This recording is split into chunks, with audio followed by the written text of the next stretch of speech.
सुनाते हो? सुनाइए सर थोड़ा विचार तो भजन में बोलिए श्री सद्गुरुदेव की जय। अपने अपने गुरु महाराज की जय। अपने माता पिता की जय। सभी संत महापुरुषों की जय।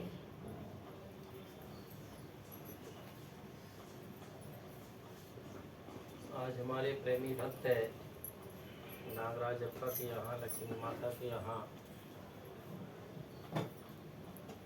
हर रविवार में जैसे सत्संग होता है उसी प्रकार से इस रविवार में भी सत्संग का आयोजन रखा गया, जिसमें हम और आप सभी लोग यहाँ पर एकत्रित हुए हैं, जिसमें आज हमको भी सेवा करने का मौका मिला है। तो आप लोगों की सेवा में थोड़ी देर है। अपने विचारों की शुरुआत के पहले एक गुरु वंदना है, गुरु वंदना के पश्चात फिर कुछ विचार है।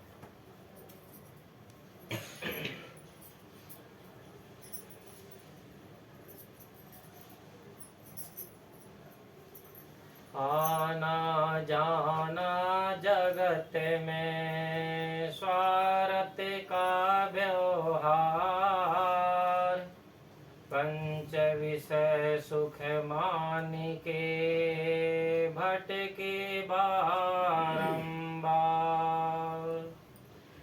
माया मोह के चक्र में जीव दुखी संताप, साधु गुरु की सेवा से मन के मिटे सब पाप, सेवा सत्संग भजन बिना नर तन है बेकार, तन मन से सेवा कीजिए जीवन में यही सार, दोष न दीजिए माता पिता कर्म रे कहन्यार, कर्म भूमि नर तन है जीवन कीजिए सुधार।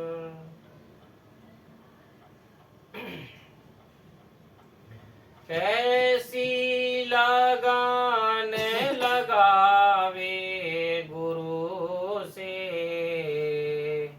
ऐसी लगान लगावे,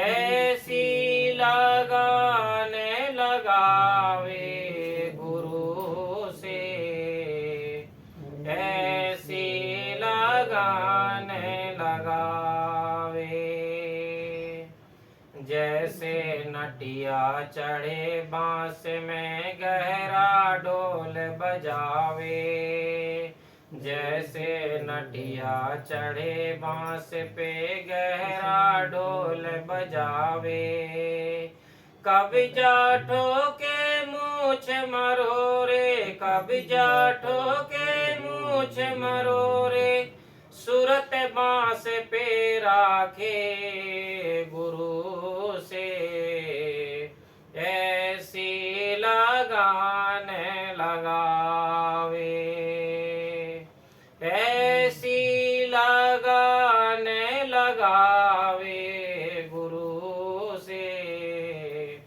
ऐसी लगान लगावे, एक पनहारी घड़ा जो सिर पर शीश डुगन ना पावे, एक पनहारी घड़ा जो सिर पर शीश डुगन ना पावे, ठाड़ी बात करे सखियन से, ठाड़ी बात करे सखियन से, सूरत गड़ा पे राखे गुरु से, ऐसी लगान लगावे, ऐसी लगान लगावे गुरु से, ऐसी लगान लगावे, जैसे सपेरा सांप को पकड़े मधुरी बीन बजावे। जैसे सपेरा सांप को पकड़े मधुरी बीन बजावे। अपनी तन की चोट बचावे, अपने तन की चोट बचावे। नैनों में नैन मिलावे गुरु से, ऐसे लगाने लगावे, ऐसी लगाने लगावे गुरु से, ऐसी लगाने लगावे। नदी किनारे बोल पपिया सतगुरु टेर लगावे। नदी किनारे बोल पपिया सतगुरु टेर लगावे। कहते कबीर सुनो भाई साधु, कहते कबीर सुनो भाई साधु। फिर जन्म ना पावे गुरु से, ऐसी लगाने लगावे, ऐसी लगाने लगावे गुरु से, ऐसी लगाने लगावे। बोलिए श्री सद्गुरुदेव की जय। बोल के अच्छा स्टार्ट कर दो।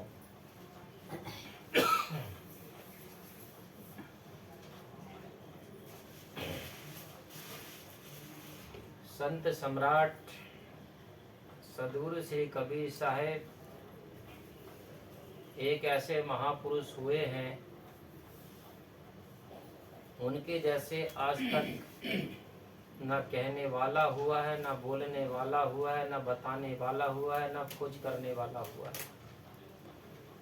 ऐसे संत सम्राट सदगुरु श्री कबीर साहब इस भूतल पर आए और उन्होंने अपना संदेश देकर के इस समाज को जगा करके चले गए। कबीर साहब ने जहां पर जैसी सच्चाई देखा, जैसे उनको देखने में आया, उन्होंने किसी ग्रंथ से पढ़ करके, किसी दूसरे से सुन करके उन्होंने अपनी बात को नहीं रखा। उनकी जितनी भी वाणी है, जितना भी उपदेश है, जितने भी उनके वचन है, उनके जीवन के प्रत्यक्ष देखे हुए, अनुभव की हुई उनकी बातें। तो कबीर साहब जी ने इस मानव प्राणी को जगाने के लिए, सच्चाई को परखाने के लिए उन्होंने अपना एक ग्रंथ बनाया जिसका नाम है बीजक। बीजक में 11 प्रकरण हैं, जिसमें दूसरा प्रकरण है शब्द प्रकरण। शब्द में सदगुरु श्री कबीर साहब जी ने कहा है, भूला लोग कहे घर मेरा, जा घर में तू भूला डोले सो घर नाही तेरा। हाथी घोड़ा बैल वहायना संग्रह कियो घनेरा, बस्ती माँ से दियो खदेरा जंगल कियो बसेरा। गांठी बांधी खर्च ने पठियो बहुरी न कियो फेरा, बीबी बाहर हरम महल में बीच मियाँ का डेरा। नौमन सूत अर्जुनी सुरझे जन्म जन्म उर्झेरा, कहें कबीर सुनो हे साधु यह पद का करहूं निवेरा। ये कबीर साहब का पद है। अब हम इनमें इन्हीं पद के अंतर्गत अपनी मानसिक दशा को हम जोड़ेंगे और कुछ विचारों को समझने का प्रयास करेंगे। कबीर साहब इस पद में क्या कहना चाहते हैं, मानव को क्या संदेश देना चाहते हैं, इसी विषय हम अपने थोड़ी सी चर्चा करेंगे। तो सदगुरु श्री कबीर साहब ने पहली लाइन में कहा है, भूला लोग कहे घर मेरा। कबीर साहब जी कहते हैं कि संसार में 3 प्रकार की सबसे पहले भूल है। सबसे पहली है स्वरूप भूल, दूसरी है आसक्ति भूल और तीसरी है वृत्ति विरोध भूल। स्वरूप भूल किसे कहते हैं? जो दुनिया को इंसान सब कुछ जानता है लेकिन अपने आप खुद को नहीं जानता है। कैसे नहीं जानता है? एक गांव से 6 व्यक्ति चले, छह व्यक्ति चले और जाते जाते उनको बीच में एक नदी मिली, लेकिन वे छह की छह लोग ही बिना पढ़े लिखे थे, पढ़े लिखे नहीं थे, बुद्धिमान नहीं थे। तो नदी में अधिक पानी होने के कारण से उन छह व्यक्तियों ने सलाह किया नदी में उतरने के पहले कि कहीं हम पानी में बह ना जाएं। इसलिए क्या किया जाए, एक दूसरे का अपन हाथ पकड़ लेते हैं। एक दूसरे का हाथ पकड़ के जब चले जाएंगे तो कोई अगर बहते भी रहेगा तो हम एक दूसरे को संभाल लेंगे, बहने नहीं देंगे। ऐसा करके वे छह की छह लोगों ने हाथ पकड़ करके नदी में उतरे उस पार जाने के लिए। और जब बीच नदी में पहुंचे तो नदी का पानी का वेग तेज होने के कारण से एक दूसरे के हाथ छूट गए। और जब एक दूसरे के हाथ छूट गए तो अपने अपने हाथ पैर चलाते चलाते प्रयास करते करते उस पार हो गए। और उस पार होने के बाद में जब वो बाहर निकल गए तो बाहर निकलने के बाद खड़े होकर के छह ही लोगों ने सलाह किया कि कहीं अपने में से कोई आदमी तो नहीं बह गया, गिनती करो। तो जब वे छह ऐसे गोल बना करके खड़े हुए और जब गिनती चालू किया तो एक पहला व्यक्ति ने गिनती किया 1 2 3 4 5, बोले हमारा एक बंदा बह गया। छह की छह लोगों ने गिनती किया, लेकिन गिनती में कितने लोग निकलते थे? 5 ही। अब वहीं दुखी होकर के वे छह की छह वहीं बैठ गए नदी के किनारे। और दूसरे गांव से कोई व्यक्ति आ रहा था, उसने देखा कि ये व्यक्ति बहुत दुखी दिख रहे हैं, परेशान दिख रहे हैं। क्योंकि आदमी के जीवन में जब दुख होता है या सुख होता है तो तुम्हारे साथ में क्या घटना घटी है, क्या तुम्हारा खोया है, किस कारण से तुम्हें दुख आया है, किस कारण से तुम्हें परेशानी आई है, ये आदमी को पता नहीं होता है। लेकिन फिर भी आदमी का दुखी जीवन देख करके दूसरे को पता कैसे चलता है? उसके चेहरे से। चेहरा एक ऐसी चीज है, हमारे अंतःकरण का मार्गदर्शक होता है। जो हमारे भीतर होता है वो हमारे चेहरे में सामने आता है, चाहे खुशी हो चाहे दुखी हो। इसलिए पुराना फिल्म का गाना है, लाख छिपाओ छिप नहीं सकता, राज है इतना गहरा, और दिल की बात बता देता है असली नकली चेहरा। ठीक है, तो वो चेहरा देख करके अनजान व्यक्ति समझ गया कि ये व्यक्ति परेशान दिख रहे हैं, दुखी दिख रहे हैं। उनसे पूछा, भाई आप दुखी परेशान क्यों दिख रहे हो, क्यों यहाँ पर बैठे हो? तो उन्होंने कहा कि हमारा एक व्यक्ति नदी में बह गया। बोले कितने लोग थे? बोले 6 लोग थे। उस अनजान व्यक्ति ने देखा ये तो 6 की 6 दिख रहे हैं, इनको पता कैसे चला कि एक आदमी बह गया? बोले भाई तुमको कैसे पता चला कि तुम्हारा एक साथी बह गया? बोले हमने गिनती किया। बोले मेरे सामने गिनो। जब उन्होंने गिना उस व्यक्ति के सामने तो फिर 5 की 5 ही गिनती निकली। बोले भाई आप 6 की 6 ही हो। बोले कैसे है? बोले मैं गिन के बताता हूँ। जब एक 7वां व्यक्ति ने उनकी गिनती किया तो बराबर वे 6 निकले।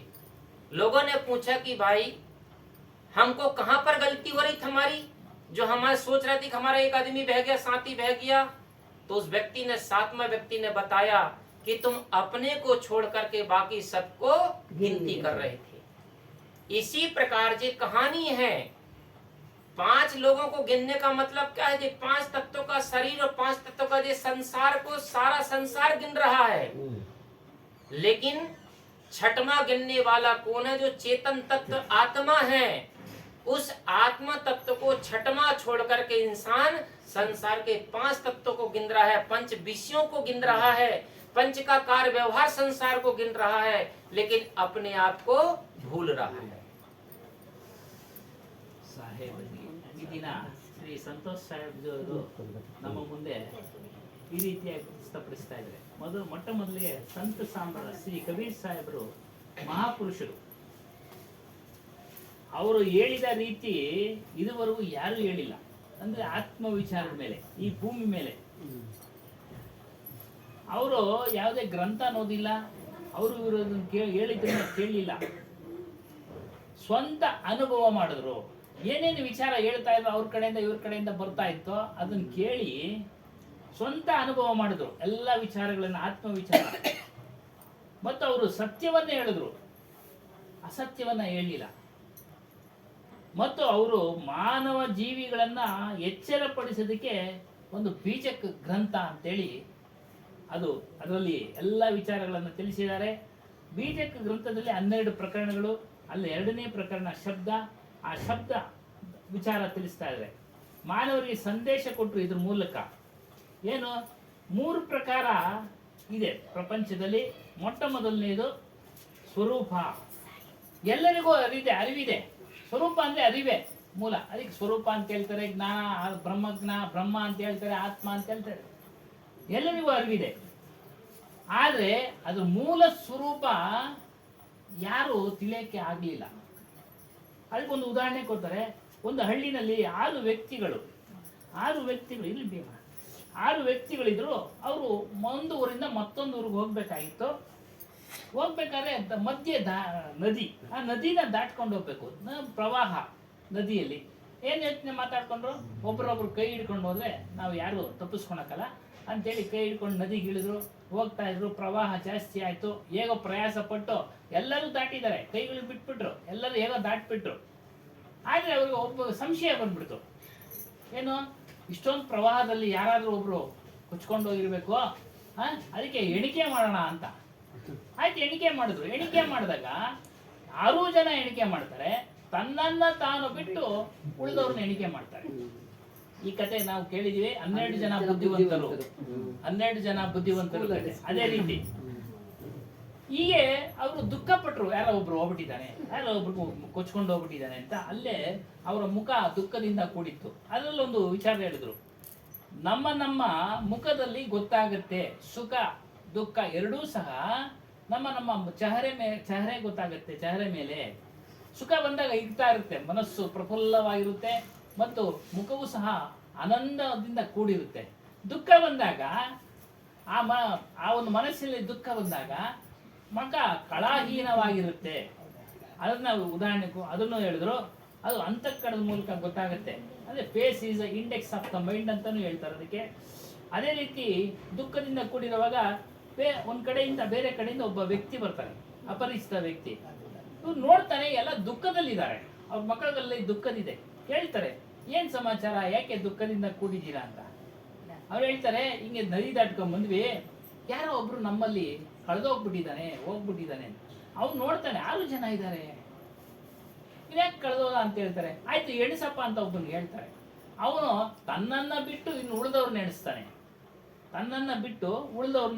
ಎಣಿಸ್ತಾನೆ. ಆಗ ಅರಿವಾಗುತ್ತೆ, ಓ ಇದೇ ತಪ್ಪು ಇವ್ರು ಮಾಡ್ತಾ ಇರೋದು. ಆಗ ಅವ್ರು ಹೇಳ್ತಾರೆ, ಎಲ್ಲ ನಿಲ್ಸಿ ಅವನ್ನ ಎಣಿಸ್ತಾನೆ. 6 ಜನ ಇದ್ದೀರಾ ನೀವು? ಕೇಳ್ತಾರೆ ಅವರು, ಯಾಕೆ ನಮ್ಮಿಂದ ತಪ್ಪಾಯ್ತು ಅಂತ. ಯಾರು ನೀವು ಎಣಿಸಿದ್ರೋ ನೀವು ನಿಮ್ಮನ್ನು ಬಿಟ್ಟು ಎಣಿಸ್ತಾ ಇದ್ದೀರಾ, ಹಾಗಾಗಿ ಒಂದು ಕಡಿಮೆ ಬರ್ತಾ ಇದೆ. ಇದೇ ರೀತಿ ಸಂಸಾರದಲ್ಲಿ 5 ತತ್ವಗಳಿಂದ ಕೂಡಿದೆ ಪ್ರಪಂಚ. 6ನೇ ತತ್ವ ಯಾವುದು ಅಂದ್ರೆ ನಮ್ಮ ಸ್ವರೂಪ. ಈ 5 ವಿಷಯ, ಎಲ್ಲ ವಿಚಾರ 5 ವಿಷಯದ ಬಗ್ಗೆನೇ ಹೊಡೆದಾಡ್ತಾ ಇರೋದು. ಪಂಚಭೂತಗಳು 5 ಮಹಾಪಂಚಭೂತಗಳು 5 ತತ್ವಗಳಿಂದ ಆಗಿದೆ. 5 ಜ್ಞಾನೇಂದ್ರಿಯಗಳು ಇದೆ, 5 ವಿಷಯಗಳು ಇದಾವೆ. ಈ ರೀತಿ ಇವುಗಳು 5ರಲ್ಲೇ ಹೊಡೆದಾಡ್ತಾ ಇದ್ದಾರೆ. 6ನೇ ತತ್ವದ ವಿಚಾರ ಯಾರು ತಿಳಿತಾ ಇಲ್ಲ. तो इस प्रकार से कबीर साहब जी कहते हैं कि सारा संसार 5 तत्वों को गिन रहा है, 5 तत्व रूपी संसार को जान रहा है, पंच विषयों को जान रहा है, लेकिन अपने चेतन तत्व को कोई नहीं जानता। सारा संसार अपने आप को भूला बैठा है। और कबीर साहब जी कहते हैं कि जिसने अपने आप को नहीं जाना और सारे संसार को जान लिया, उसने समझ लो कुछ भी नहीं जाना। इसलिए सबसे मेन तत्व क्या है? अपने आप को जानना, अपने आप को पहचानना कि मैं कौन हूँ। तो कबीर साहब जी कहते, भूला लोग कहे घर मेरा। जिनको अपने आप का पता नहीं रहता है, तो ये 5 तत्वों का बना हुआ संसार रूपी घर को, मकान को, पति पत्नी को, बेटा बेटियों को, सारा संसार कहती कि जे मेरा है। भूला लोग कहे घर मेरा। जी कौन लोग हैं? जी भूले हुए लोग हैं। तो कहाँ की भूल हुई? जिनने अपने आप को नहीं जाना और संसार को अपना माना, वे लोग ऐसे भूले लोग, अज्ञानी लोग, ना समझ लोग ही ये संसार को अपना मानते और कहते हैं। जा घर में तू भूला डोले, सो घर नहीं तेरा। कबीर साहब जी कहते, जिस घर को तू भूल रहा है जिस घर को तू अपना मान रहा है और अपना मान मान करके तू संसार में डोल रहा है, चल रहा है, फिर रहा है, दौड़ रहा है, भाग रहा है, जिसके लिए रात दिन कर रहा है, कबीर साहब जी कहते वो घर तेरा कभी भी अपना नहीं है। समझ में आई बात? क्योंकि शरीर भी अपना नहीं है और शरीर से माना हुआ जो घर मकान भी अपना नहीं है और जो शरीर से जुड़ा हुआ परिवार भी अपना नहीं है। ये तो 4 दिन का बसेरा रहने का सपेरा है, जिसमें हम यात्री बनकर के एक दूसरे से मिल गए। कोई 2 दिन के लिए मिला, कोई 2 घंटे के लिए मिला, कोई 2 साल के लिए मिला, कोई 20 साल के लिए मिला है, कोई 40 साल के लिए मिला है। अंतिम में सबका बिछड़ना है। ठीक है ना? तो इसी प्रकार से कबीर साहब जी कहते हैं 2 दिन का मिला हुआ संसार में सारा संसार के नर नारी दुखी और सुखी होते हैं। तो दुखी और सुखी क्यों होते हैं? क्योंकि हमने उसको अपना मान लिया है। जहां जहां तुम अपना मानोगे वहीं वहीं आपको दुखी होना पड़ेगा। वस्तु आपको दुख नहीं देती, पदार्थ आपको दुख नहीं देता, प्राणी आपको दुख नहीं देते हैं। तुमने जो वस्तु प्राणी पदार्थों में अपना माना है वो अपनापन हमको दुख देता है। समझ में आई बात? जैसे आप ट्रेन में यात्रा करते हो तो ट्रेन के खिड़की के पास में देखो तो हर चीज पीछे भागती हुई दिखती है और दूर देखो तो आगे जाती हुई दिखती है। कभी भी देखना ट्रेन में बैठ करके। इसी प्रकार पीछे भागने का और आगे छूटने का मतलब क्या होता है कि हमें जो समय मिला वो पीछे छूट रहा है और हमारा मन आगे दौड़ रहा है? और जबकि गाड़ी अब स्टेशन आता है तो गाड़ी भी वहीं छूट जाती है, जमीन जायदाद भी वहीं छूट जाती है, सब कुछ खिड़की दरवाजा वहीं छूट जाते हैं और हम अकेले के अकेले रहते हैं। तो इसी प्रकार जो चीज को तुम अपना मान रहे वो हमेशा छूटता चला जा रहा है और आगे का समय आगे भाग रहा है और इसी में हमारा जीवन व्यर्थ में हम खो रहे हैं। तो कबीर साहब जी कहते हैं भूला लोग कहे घर मेरा, जा घर में तू भूला डोले सो घर नाही तेरा। वो घर तुम्हारा कभी भी अपना नहीं हो सकता है। इसलिए अपना असली घर कौन सा है? जो अपना चेतन तत्व है, आत्म तत्व है, वही अपना असली घर है। वो घर न कभी बिछड़ता है, न कभी छूटता है, न कभी टूटता है, न कभी फूटता, न कभी अलग होता है।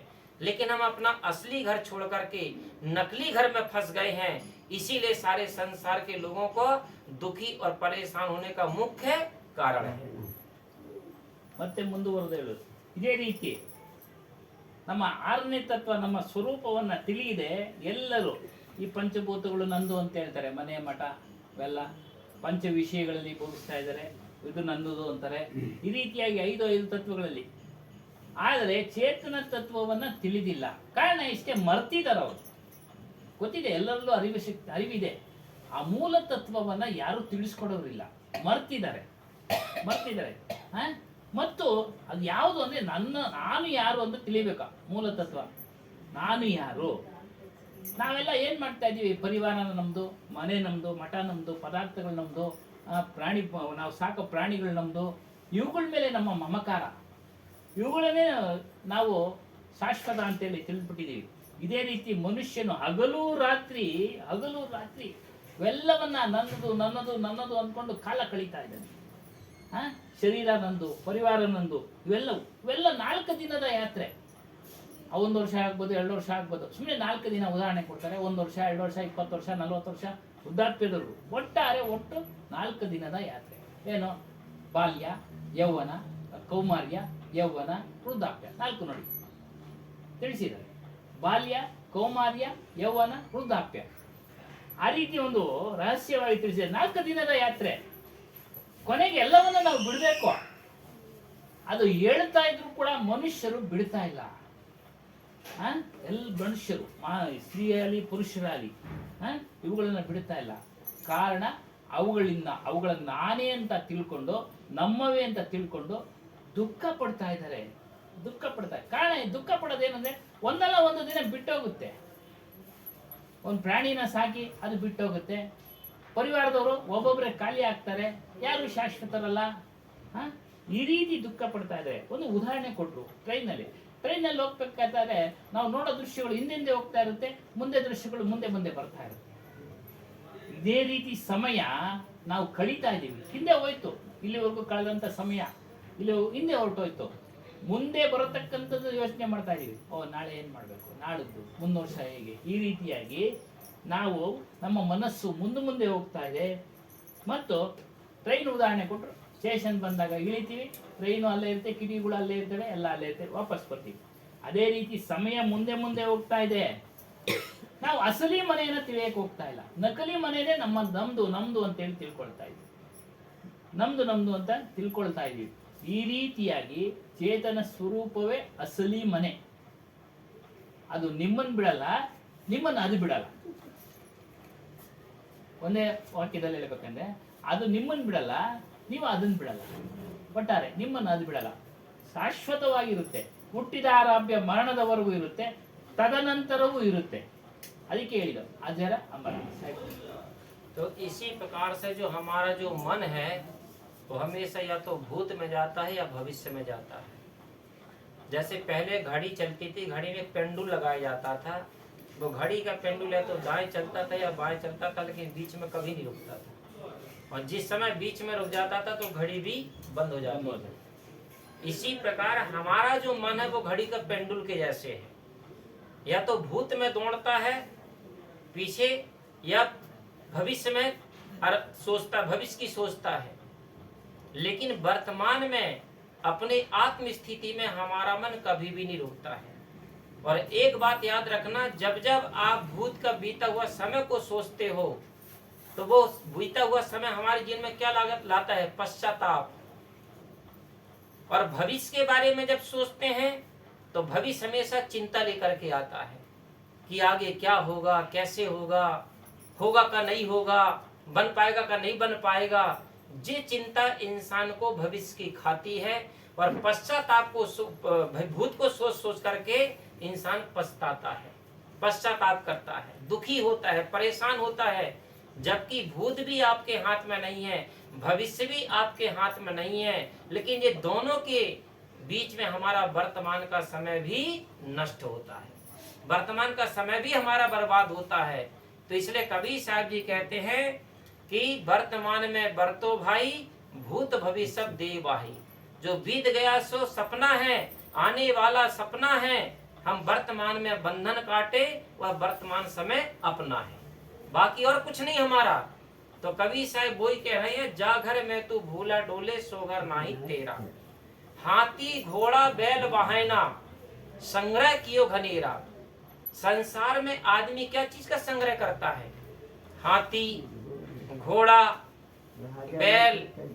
राजा लोग करते थे ना पहले, राजा लोग के पास यही संपत्ति होती थी। संग्रह कियो घनेरा। और इन्हीं चीज को संग्रह कर करके राजा लोग क्या करते थे? अपने आप में अहंकार में फूलते थे, इन्हीं संपत्ति को अपनी संपत्ति मानते थे। लेकिन कबीर साहब ने कहा कि इन चीजों को कभी मत भूलो। ये एक उदाहरण हुआ मोटे मोटा, असली चीज को समझो कि इसके पीछे क्या कहना चाह रहा है कबीर साहब। हाथी घोड़ा बैल बहाना, जे हमारा मनुष्य जन्म जो है, मनुष्य शरीर जो है, जे कर्म भूमिका है। यहाँ इंसान कर्म करता है और जैसा कर्म करता है वैसा उसका फल अंतिम में पाता है। तो यहाँ पर मनुष्य जन्म में आकर के आदमी कितने प्रकार के कर्म करता है, कैसे संस्कार बनाता? हाथी घोड़ा बैल बहाना। हाथी कहते, हाथी काहे का प्रतीक है? अहंकार का। आदमी संसार की वस्तु प्राप्त करके, प्राणियों को प्राप्त करके, धन दौलत को प्राप्त करके जीवन में हाथी के जैसे संस्कार बनाता, काहे के? अहंकार के। और जब आदमी अहंकार में आता है तो सारे दुनिया के पाप और अत्याचार करना आदमी शुरू कर देता है। क्योंकि हमारे सारे दुर्गुणों का, सारे विकारों का राजा कौन है? हमारा अहंकार है। ठीक है ना? तो अहंकार के संस्कार कहाँ बनाया इसने? मनुष्य जन्म में बनाया। घोड़ा, घोड़ा काहे के संस्कार हैं? रजोगुण के संस्कार हैं। अहंकार काहे का? हाथी के संस्कार काहे के हैं? तमोगुण के संस्कार हैं। तो तमोगुण से लग करके हाथी के संस्कार बनाया, रजोगुण में फंस करके रजोगुण के संस्कार बनाया, घोड़े के जैसे चंचल। एक क्षण भी आदमी का मन कभी स्थिर नहीं रहता है, चाहे सत्संग में बैठे, चाहे बाजार में बैठे, चाहे दुकान में बैठे, चाहे ध्यान करने के लिए बैठे, चाहे मंदिर में बैठे। आदमी का मन घोड़ा के जैसे चंचल बना रहता है। हमेशा दौड़ता रहता है और बैल बाहेना है, और बैलों के जैसे, गधा के जैसे ढो रहा है, गधा के जैसे कमा रहा है, गधा के जैसे रात दिन भाग रहा है, दौड़ रहा है बैलों के जैसे बोझा लाद करके। तो कबीर साहब जी कहते हैं हाथी घोड़ा बैल बाहेना, जे तुमने संग्रह क्यों घनेरा, इस मनुष्य जन्म में आकर के तुमने जे जीवन में इन अहंकार के, रजोगुण के, तमोगुण के जे संस्कार तुमने संग्रह कर रखे हो, इकट्ठा करके बनाए हो अपने अंतःकरण में, ठीक है ना। लेकिन तुमने जीवन में कभी साधु गुरु की सेवा करके, सत्संग करके, भजन करके, साधना करके तुमने तमोगुण की संपत्ति का संग्रह नहीं किया। तो सबसे पहले कबीर साहब जी कहते हैं कि जिस चीज को जो तुम संग्रह बना रहे हो, जे संस्कार तुम्हें मनुष्य जन्म से 3 खानी में ले जाएंगे। पशु पक्षी कुत्ता बिल्ली घोड़े गधे कीड़े मकोड़े में ले जाएंगे। लेकिन हमने जब अगर सतोगुण के संस्कार नहीं बनाए हैं तो हमको मनुष्य जन्म दोबारा मिलने वाला नहीं है। तो कबीर साहब जी कहते इतना अच्छा मौका पाए हो तो सबसे पहले हम अपने जीवन में सत्संग करके, भक्ति करके, सेवा करके, साधना करके हम अपने जीवन में हम सतोगुण के संस्कार बनाएं। और सतोगुण के संस्कार और कर्म कब करेंगे? जब हमारे भाव अच्छे होंगे। कोई भी कर्म करने के पहले, अच्छा बुरा करने के पहले हमारे अंदर में हमारे भाव तैयार होते हैं, और जिसके जैसे भाव होते हैं वैसे उसके विचार होते हैं, और जिसके जैसे विचार होते हैं वैसे कर्म होते हैं, और जैसे कर्म होते हैं वैसा शरीर प्राप्त होता है, और जैसा शरीर प्राप्त होता है वैसे फिर उसके जीवन में सुख और दुख प्राप्त मिलते हैं। ಮತ್ತೆ ಮುಂದುವರೆದು ಹೇಳಿದ್ರು, ನಮ್ಮ ಮನಸ್ಸು ಭೂತಕಾಲದ ಕಡೆ ಇದೆ, ಭವಿಷ್ಯತ್ ಕಾಲದ ಕಡೆ ಇದೆ, ವರ್ತಮಾನ ಕಾಲದ ಕಡೆ ಇಲ್ಲ. ಏನು ಹಿಂದೆ ನಡೆದಂತ ಘಟನೆಗಳನ್ನ ಯೋಚನೆ ಮಾಡೋದು, ನೆನಪು ಮಾಡ್ಕೊಳ್ಳೋದು, ಮತ್ತು ಭವಿಷ್ಯದ ಚಿಂತನೆ, ಕಲ್ಪನೆಗಳು ಮಾಡ್ಕೊಳ್ಳೋದು. ಈ ಆ ರೀತಿ ಇರಬೇಕು, ಈ ರೀತಿಯಾಗಿ ನಮ್ಮ ಮನಸ್ಸು ಓಡ್ತಾ ಇದೆ. ಗಡಿಯಾರ ಕೊಟ್ಟರು, ಮುಳ್ಳುಗಳು ಓಡ್ತಾನೆ ಇದ್ದಾವೆ. ಯಾವ ಸಮಯದಲ್ಲಿ ಬಂದಾಗ್ಬಿಡುತ್ತೋ ಗೊತ್ತಿಲ್ಲ. ಶೆಲ್ ವೀಕ್ ಆಗ್ತಾ ಇದ್ದಂಗೆ ಹಿಂದಕ್ಕೆ ಹೋಗ್ತದೆ. ನೋಡ್ಬೇಕು ಗಡಿಯಾರಗಳನ್ನ, ಹಾಗೆ ಹಿಂದಕ್ಕೆ ಹೋಗ್ತಾರೆ. ಅದು ವೀಕ್ ಆಗ್ತಾ ಇದ್ದಂಗೆ, ಕೊನೆ ಆಗದಂಗೆ ಹಿಂದಕ್ಕೆ ಹೋಗ್ತಾ ಇರ್ತದೆ. ಅದೇ ರೀತಿ ನಮ್ಮ ಶರೀರ ವೀಕ್ ಆಗ್ತಾ ಇದ್ದಂಗೆ ನಮ್ಮ ಮನಸ್ಸು ಹಿಂದಕ್ಕೆ ಹೋಗ್ತಾ ಇರುತ್ತೆ, ವರ್ತಮಾನದ ಕಡೆ ಹೋಗ್ತಾ ಇರಲ್ಲ. ಹಾಗಾಗಿ ಮನಸ್ಸು ಮುಳ್ಳಿನಂತೆ ಭೂತ ಭವಿಷ್ಯದ ಕಡೆನೇ ಚಿಂತೆ ಮಾಡ್ತಾ ಇದೆ, ವರ್ತಮಾನದ ಕಡೆ ಚಿಂತೆ ಮಾಡ್ತಾ ಇಲ್ಲ ಮನಸ್ಸು. ಆತ್ಮಸ್ಥಿತಿ ಬಗ್ಗೆ ಚಿಂತನೆ ಮಾಡ್ತಾ ಇಲ್ಲ. ಈ ರೀತಿಯಾಗಿ ಭೂತಕಾಲದ ಯೋಚನೆ ಮಾಡ್ತಾ ಪಶ್ಚಾತ್ತಾಪ ಪಡುತ್ತೆ. ಏನೋ ತಪ್ಪು ಮಾಡ್ಬಿಟ್ಟಿದೀವಿ, ಪಶ್ಚಾತ್ತಾಪ, ಇದೇ ಚಿಂತೆ. ಇನ್ನು ಭವಿಷ್ಯದ ಮುಂದಿನ ಗತಿ ಏನಪ್ಪ, ಹೇಗೆ? ಸದ್ಗುರು ಹನುಮಾನ್ ದಾಸರು ಹೇಳೋದು, ಎಲ್ಲಾರು ಏನಪ್ಪನ ಚಿಂತೆ, ಹೇಗಪ್ಪನ ಚಿಂತೆ, ಇದನ್ನೇ ಮಾಡೋದು. ಮುಂದಕ್ಕೆ ಹೆಂಗಪ್ಪನ ಚಿಂತೆ. ಈ ರೀತಿಯಾಗಿ ಮನಸ್ಸು ಭೂತ ಮತ್ತು ಭವಿಷ್ಯ ಚಿಂತೆ ಮಾಡ್ತಾ ಇದೆ, ವರ್ತಮಾನದ ಚಿಂತೆ ಮಾಡ್ತಾ ಇಲ್ಲ. ಇದರ ಎರಡರ ನಡುವೆ ಇರೋದೇ ವರ್ತಮಾನ. ಭೂತ ಭವಿಷ್ಯತ್ತು ವರದ ನಡುವೆ ವರ್ತಮಾನದಲ್ಲಿ ನಾವು ಏನ್ ಮಾಡಬೇಕು, ನಾವು ಏನಾಗಬೇಕು ಅನ್ನೋದು ಚಿಂತೆ ಮಾಡ್ತಾ ಇಲ್ಲ. ಮನುಷ್ಯ ಏನ್ ಮಾಡ್ತಾ ಇದ್ದಾನೆ, ಆ ಒಂದು ಶಬ್ದದ ಪ್ರಕಾರ ಪ್ರಾಣಿಗಳನ್ನ ಸಂಗ್ರಹಣೆ ಮಾಡ್ತಾ ಇದ್ದಾನೆ, ದನವನ್ನ ಸಂಗ್ರಹಣೆ ಮಾಡ್ತಾ ಇದ್ದಾನೆ. ರಾಜನೊಬ್ಬನೇ ಇಲ್ಲ. ಇವಾಗ ರಾಜ ಹೊರಟೋದ, ಪ್ರತಿಯೊಬ್ಬರು ಅಷ್ಟೇ. ರಾಜನ ಕಾಲ ಹೊರಟೋಯ್ತು. ಇವಾಗೆಲ್ಲ ಪ್ರಜೆಗಳಿಂದ ಆಯ್ಕೆಯಾದಂಥ ಎಲ್ಲ ಸಚಿವರು ಎಲ್ಲರೂ ಸಹ ಧನಧಾನ್ಯಗಳನ್ನು ಸಂಪಾದನೆ ಮಾಡೋದಕ್ಕೆ ಉಳ್ಕೊಂಡಿದ್ದಾರೆ, ಪ್ರಾಣಿಗಳನ್ನು ಸಂಗ್ರಹಣೆ ಮಾಡ್ಕೊಳಕ್ಕೆ ಉಳ್ಕೊಂಡಿದ್ದಾರೆ. ಮತ್ತು ರಾಜನ ಉದಾಹರಣೆ ಕೊಟ್ಟರು ಇಲ್ಲಿ. ಏನು? ರಾಜನಿಗೆ ಎಲ್ಲ ಇದ್ರೆ ಅಹಂಕಾರ ಬರುತ್ತೆ. ನಾನು ಇಷ್ಟು ದೊಡ್ಡ ರಾಜ್ಯದವನು, ನನ್ನಲ್ಲಿ ಇಷ್ಟು ಸೈನ್ಯ ಬಲ ಇದೆ, ಆನೆ ಬಲ ಇದೆ, ಕುದುರೆ ಬಲ ಇದೆ. ಇದರಲ್ಲಿ ತನ್ನ ಸ್ವರೂಪವನ್ನು ಮರೆತು ಹೋಗ್ತಾ ಇದ್ದಾನೆ ಅಹಂಕಾರದಿಂದ. ಇವೆಲ್ಲ ಇದ್ರೆ ಅಹಂಕಾರನೇ. ಹೆಚ್ಚಾಗಿದ್ಬಿಟ್ರೆ ಮನುಷ್ಯನಿಗೆ ಅದ್ರ ಗಮನ ಇರಲ್ಲ ಮೂಲ ತತ್ವದ ಕಡೆ. ಹಾಗಾಗಿ ಅಹಂಕಾರ. ಮನುಷ್ಯ ಜನ್ಮ ಕರ್ಮ ಭೂಮಿಕೆ.